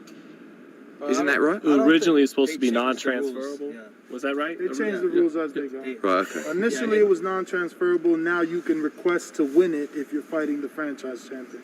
Okay. But, I mean, I feel like Mauricio himself doesn't, know. I mean, you go on the WBC website and you look up the ratings. They have a picture of Devin Haney saying lightweight champion.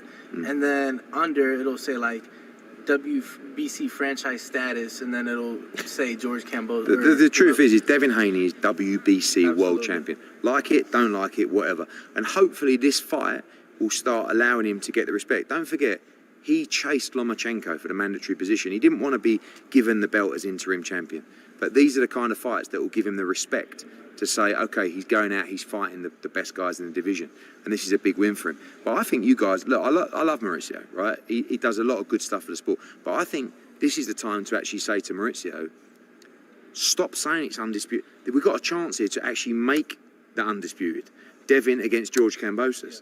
Let's not go into that fight saying, oh, well, actually, it's not undisputed. Because, well, it is undisputed. He's the undisputed. He's not. It's not. That final belt makes no arguments about the undisputed championship. But it's all irrelevant if Devin doesn't win on Saturday. has Mauricio, you think, bent himself around too much with that? Because the WBC is the most prestigious title there is, and it feels like at times he does these things to accommodate fighters. He doesn't want to piss them off. Do you feel like he has? Yeah, I think it's He has more leverage than he realizes. Yeah, I think as a governing body, it's really a difficult job because you've got fighters, promoters, managers asking for this, put this guy in the rankings, give this guy a shot, make this an eliminator. And it's very hard to keep everybody happy. And it's a tough job running a governing body, you know. But me and Maurizio, we get on really well, but sometimes we'll have a little argument because I'm honest. And I have to say things that I believe in, and I don't believe in the franchise championship. I believe in giving fighters the opportunity to chase greatness. And what the franchise belt does is it doesn't allow you to chase greatness because you can't get there. You can't build your way up a rankings, have a final eliminator, and finally get your chance to beat an all-time great. The all-time greats are put on the shelf and you can't touch them. That's not right for the development of the sport and giving fighters opportunities. Devin Haney chased Lomachenko. I said to him, what about the IBF? What about, he said, no, I want Lomachenko. So he built his way up, boxed a final eliminator, and then top-ranked petition to make Lomachenko a franchise champion so he wouldn't have to fight Devin Haney. So that for me that's not what the sport is about. So we got the WBC, with the franchise issues, and then we have the WBA eliminating titles, which we've all been asking for a long time. They said this Sunday, the Gervonta Davis, Isaac Cruz, the winner of that will be ordered to fight George Kambosos for the WBA next. Thoughts on that, and that possibly delaying or causing issues in making Kambosos and there'll definitely be issues and there'll definitely be delays. It's just what happens. I think that Gervonta's situation, I think Gervonta's brilliant, by the way. I think he's a brilliant fighter. I think he's so exciting. But it's like he's never won a real world title. At 130. 130 against Pedraza. Sorry, take that back. I was there that night. That was a good performance. But you can't call him they call him a 3-division world champion. He's not. He's a brilliant fighter. The Leo Santa Cruz belt was real too. Because that was a super title at 130. At 130, but that one also included the 135, if I'm not mistaken. Yeah, it included his 130, but the Leo Santa Cruz belt is real. Well, at 130. At 130, but so two-time champion at 130. Yeah, but he's already been a 130 champion. Is what I'm saying. They call him a free-weight world champion, which I don't say, and I'm not hating on Gervonta. I think he's brilliant, right? But again, it's the same problem with Devin, is that's not Gervonta's fault, but it becomes too easy to do that. And with Devin should be, in my opinion, a world champion, but he doesn't get the respect because of the way it played out. It's not his fault. He wanted to fight Lomachenko. But now you're going through fighters like Linares and Jojo Diaz, where after Saturday, I believe you guys, and if you don't already, say, yeah, okay, respect, you're a legitimate world champion. But he wanted to win that. Absolutely. He didn't want to just... And again, I think what the WBA doing now is brilliant. Let's get rid of those regular belts and those interim titles. There's nothing wrong with having one champion. But I go back to it's very difficult for these governing bodies because I harass them. Aram harasses them. Heyman harasses them. Put our guy in here. We're all hedging our positions. International titles, WBA continentals, moving up rankings, getting opportunity here. And they don't want it. They don't want to upset anyone. It's a very tough job for them. Just speaking of Davis, Leonard Ellerbe had a lot to say your way about what he said, throwing the name in the hat for making a Gervonta fight with Devin. What'd you think about Leonard's comments? And then, going about, he seems to have the perspective of build Devin into a star first, and then we have a fight. Again, not hating on Gervonta Davis, right? Because, but what's the bigger fight this weekend? I'm sorry, but everybody's talking about Haney Diaz. No one's talking about Gervonta against Isaac Cruz. And I'm not saying it's a bad fight or anything. I'm not hating on these guys. This is a much bigger fight than that fight. And it's a much better fight. So you can't keep ignoring people and just live in a bubble and say, yeah, when those guys do that, it's like Demetrius Andre. Yeah, when that guy wins a world title, all right, wins a world title. Oh yeah, he don't sell any tickets, sells out Providence. He's not making any money, making a lot of money. But they've already said they'll only fight guys in the PBC. So that tells you everything you need to know. But just speaking, as we talk about in-house with Demetrius, what have you thought, Eddie, when people are saying, you know, stop banging the drum for Andre Charlo and get him the fights that are maybe more realistic on DAZN with Munguia and with Golovkin. But they're not in-house fights. They're in-network fights. I don't represent those fighters. And if I did, I would be telling them, you got to fight Demetrius Andrade. Because I can't say to Golden Boy, look, you have to. And listen, DAZN would love to see Munguia against Andrade or Golovkin against Andrade. But, Jaime Munguia, when he moved up to middleweight, was told by the WBO, you're mandatory to Demetrius Andrade. He said, no, thank you. Just leave me alone for a minute, right? I don't blame him.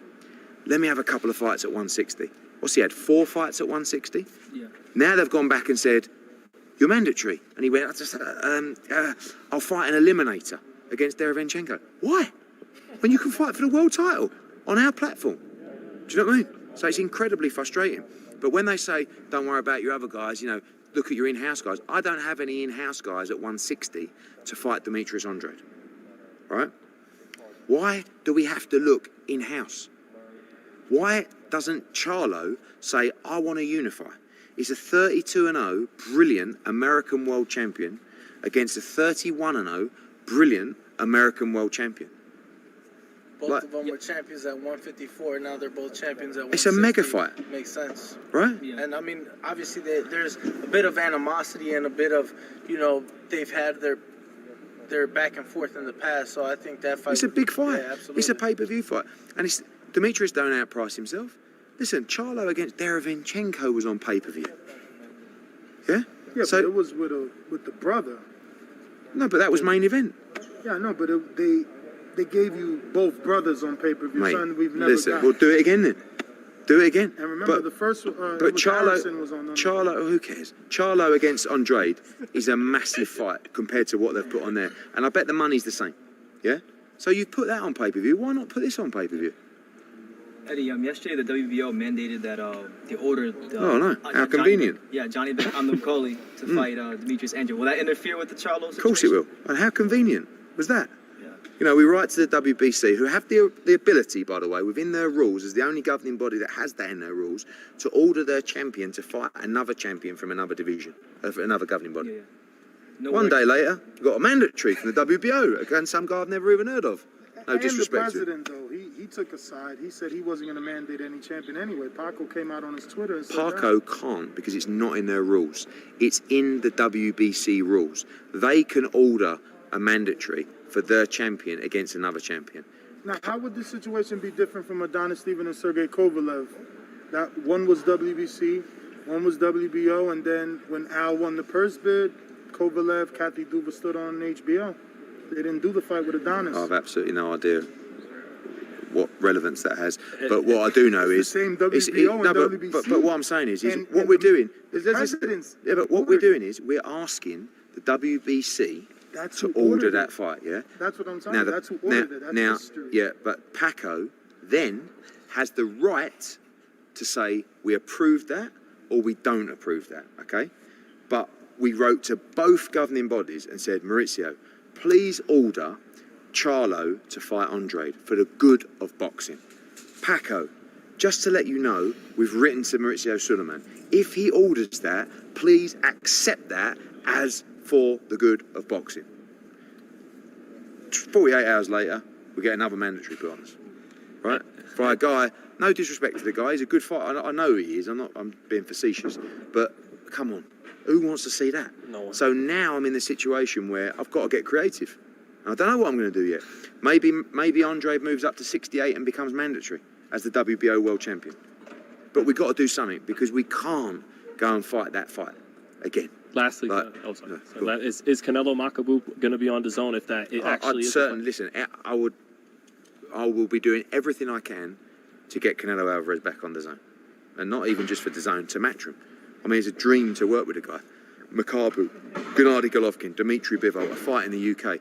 We will present 4 options to Canelo Alvarez. He'll get 10 options from other people as well. Hopefully he chooses us. Does he make easy work of Makabu? No, I think it's a tough fight. I spoke to Tony Bellew about that fight. Makabu punches very, very hard. Of course, there's a huge size difference. in that fight, but Canelo Alvarez is a genius. You know, he's a king, and I would make him a favourite in that fight. Eddie, I gotta ask. It seems like the Zone may be doing some, how you guys call it, box office pay-per-view type of events. Do you think that maybe that would help entice Canelo? Because obviously he just made major money fighting on pay-per-view, competing against UFC in one of the top cards, and still did better numbers than the UFC that night. Do you think that maybe a DAZN pay-per-view would help entice to bring Canelo back for those? I mean, look, he was making a lot of money off pay-per-view as well. I think the whole pay-per-view argument, I think pay-per-view is in a terrible, terrible place. I think pay-per-view will always exist for the right fights and the big stars. But there's too many fights on pay-per-view. You go back to Crawford Porter, what was that, 135,000 buys? Yeah. Catastrophic. And by the way, two great fighters, a brilliant fight. And this isn't me hating on fights, I'm just talking reality. Gervonta Davis against Isaac Cruz on Sunday. What does it do? 100,000? Less? I mean, no, Cruz been doing 200 plus. Yeah, but I mean, that last time out you talked about against Leo Santa Cruz, you know, a household name. Well, Barrios was a world champion, you know. But, regular title. Okay, well, you've gone back on your word. You know, and then Isaac Cruz, who, listen, he's tough and game, but it's not that it's a bad fight. It's coming off the back of. This is the problem. You got Crawford Porter comes 2 weeks after 700,000 buys or 6 or whatever it was, Canelo Alvarez. And then after the 130 pay-per-view, 2 weeks later, you've got Gervonta Davis against someone no one's ever heard of because he's not, but he's a good fighter, Cruz. But let's be honest, no one's ever heard of him, right? And then next week, you've got Jake Paul against Tommy Fury. 2 weeks later, and then 2 weeks after that, you've got Charles Martin against Luis Ortiz. What the fuck's going on? Do you know what I mean? So, but the problem is with pay-per-view is that it's not it's the successive. You guys, you're Americans, right? Yes. Yeah. How do you do it? What do? Do you all work on the fucking stock market? We have fight parties. Everyone chip in $5. I know. Yeah. But you must. Yeah, you must do. But we go in debt. Listen. Start streaming. You go to those streaming sites. Listen, I'm not commenting on that. But listen, yeah. But what I'm saying is if I did that in England, we get killed, right? That's the problem. Consistently, listen. It's amazing for DAZN. Because a DAZN customer is saying, well, actually, this is much better value than buying these individual pay-per-views. And in answer to your question about pay-per-view, I think the DAZN pay-per-view discussion is just potentially having functionality to do it for specific fights. Sometimes a fight will come along that maybe the model of subscription does not work, right? Could be AJ against Tyson Fury in the UK. You can't put that on DAZN UK. Has to sit as a pay-per-view. So having the functionality to do pay-per-view makes them very powerful. Eddie, last thing for me, I gotta ask. I heard Teofimo Lopez Sr. reached out to you. Yeah, many times. After the fight. Many times. Just your thoughts on that, your thoughts on the comments of 10-2, your thoughts on they should have stuck with Top Rank and not went to DAZN, even though we saved them. You paid the most money. Yeah, I mean, look, we had a great relationship with them both. We treated them with nothing but respect. They were brilliant, by the way. The way they helped us with the promotion, they did everything that was asked. They told me before, thank you so much, you guys are the best. Oh, DAZN, Matchroom. They got beat and they should never have boxed on DAZN. I mean, it's just absolutely ridiculous. And he called me and he messaged me saying, I can't believe what you did. This is after the fight. And I just went back to him, I said, mate, we treated you with utmost respect, right? Watch the fight back. Look at people's comments who thought, you lost the fight, fair and square. Dust yourself down, come again. Teofimo is a warrior. He's a tremendous fighter. He's a good guy, and I like Teofimo's dad as well. But I don't hold it against him because it's emotions, it's family. Do you know what I mean? And sometimes you behave irrationally when the emotions go out of control. He'll be back. He's a great fighter. But if you go back and see the knockdown, you'll super slow-mo it, and you'll actually see Eddie Hearn jump in the ring. Wow. As it, so. But it was, maybe you were responsible, Eddie. No, yeah. But I'll tell you what, because I couldn't believe, I was watching that first round going, it's over.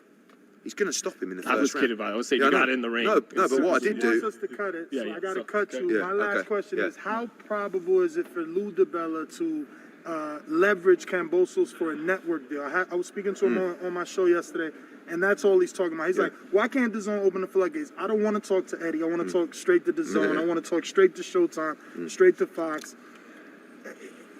Is Kambosos valuable enough for any network to give him a few days? He's brilliant.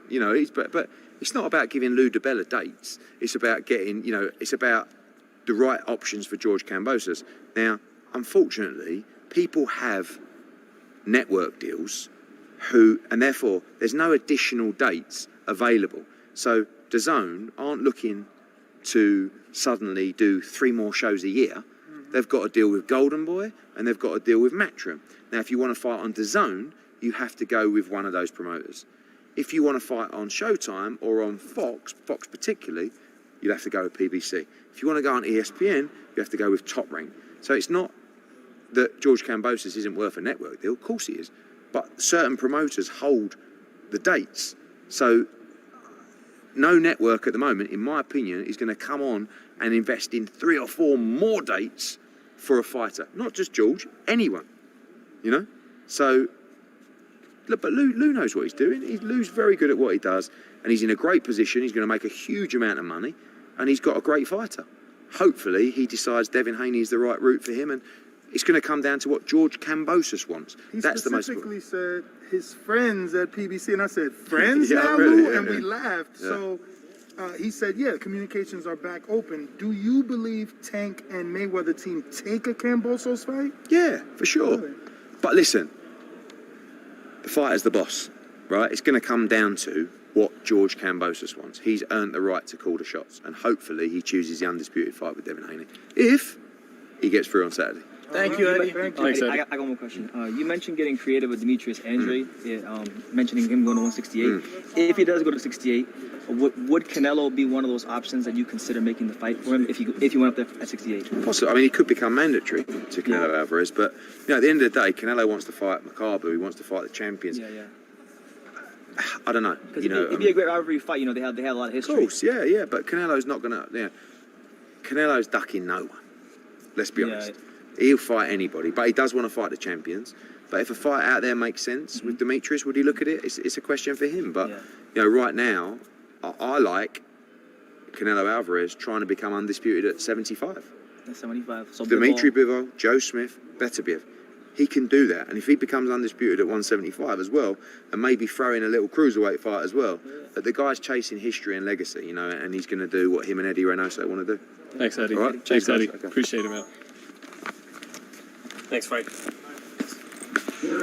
you. No, Thank sorry. you so much. Sorry. Thank you.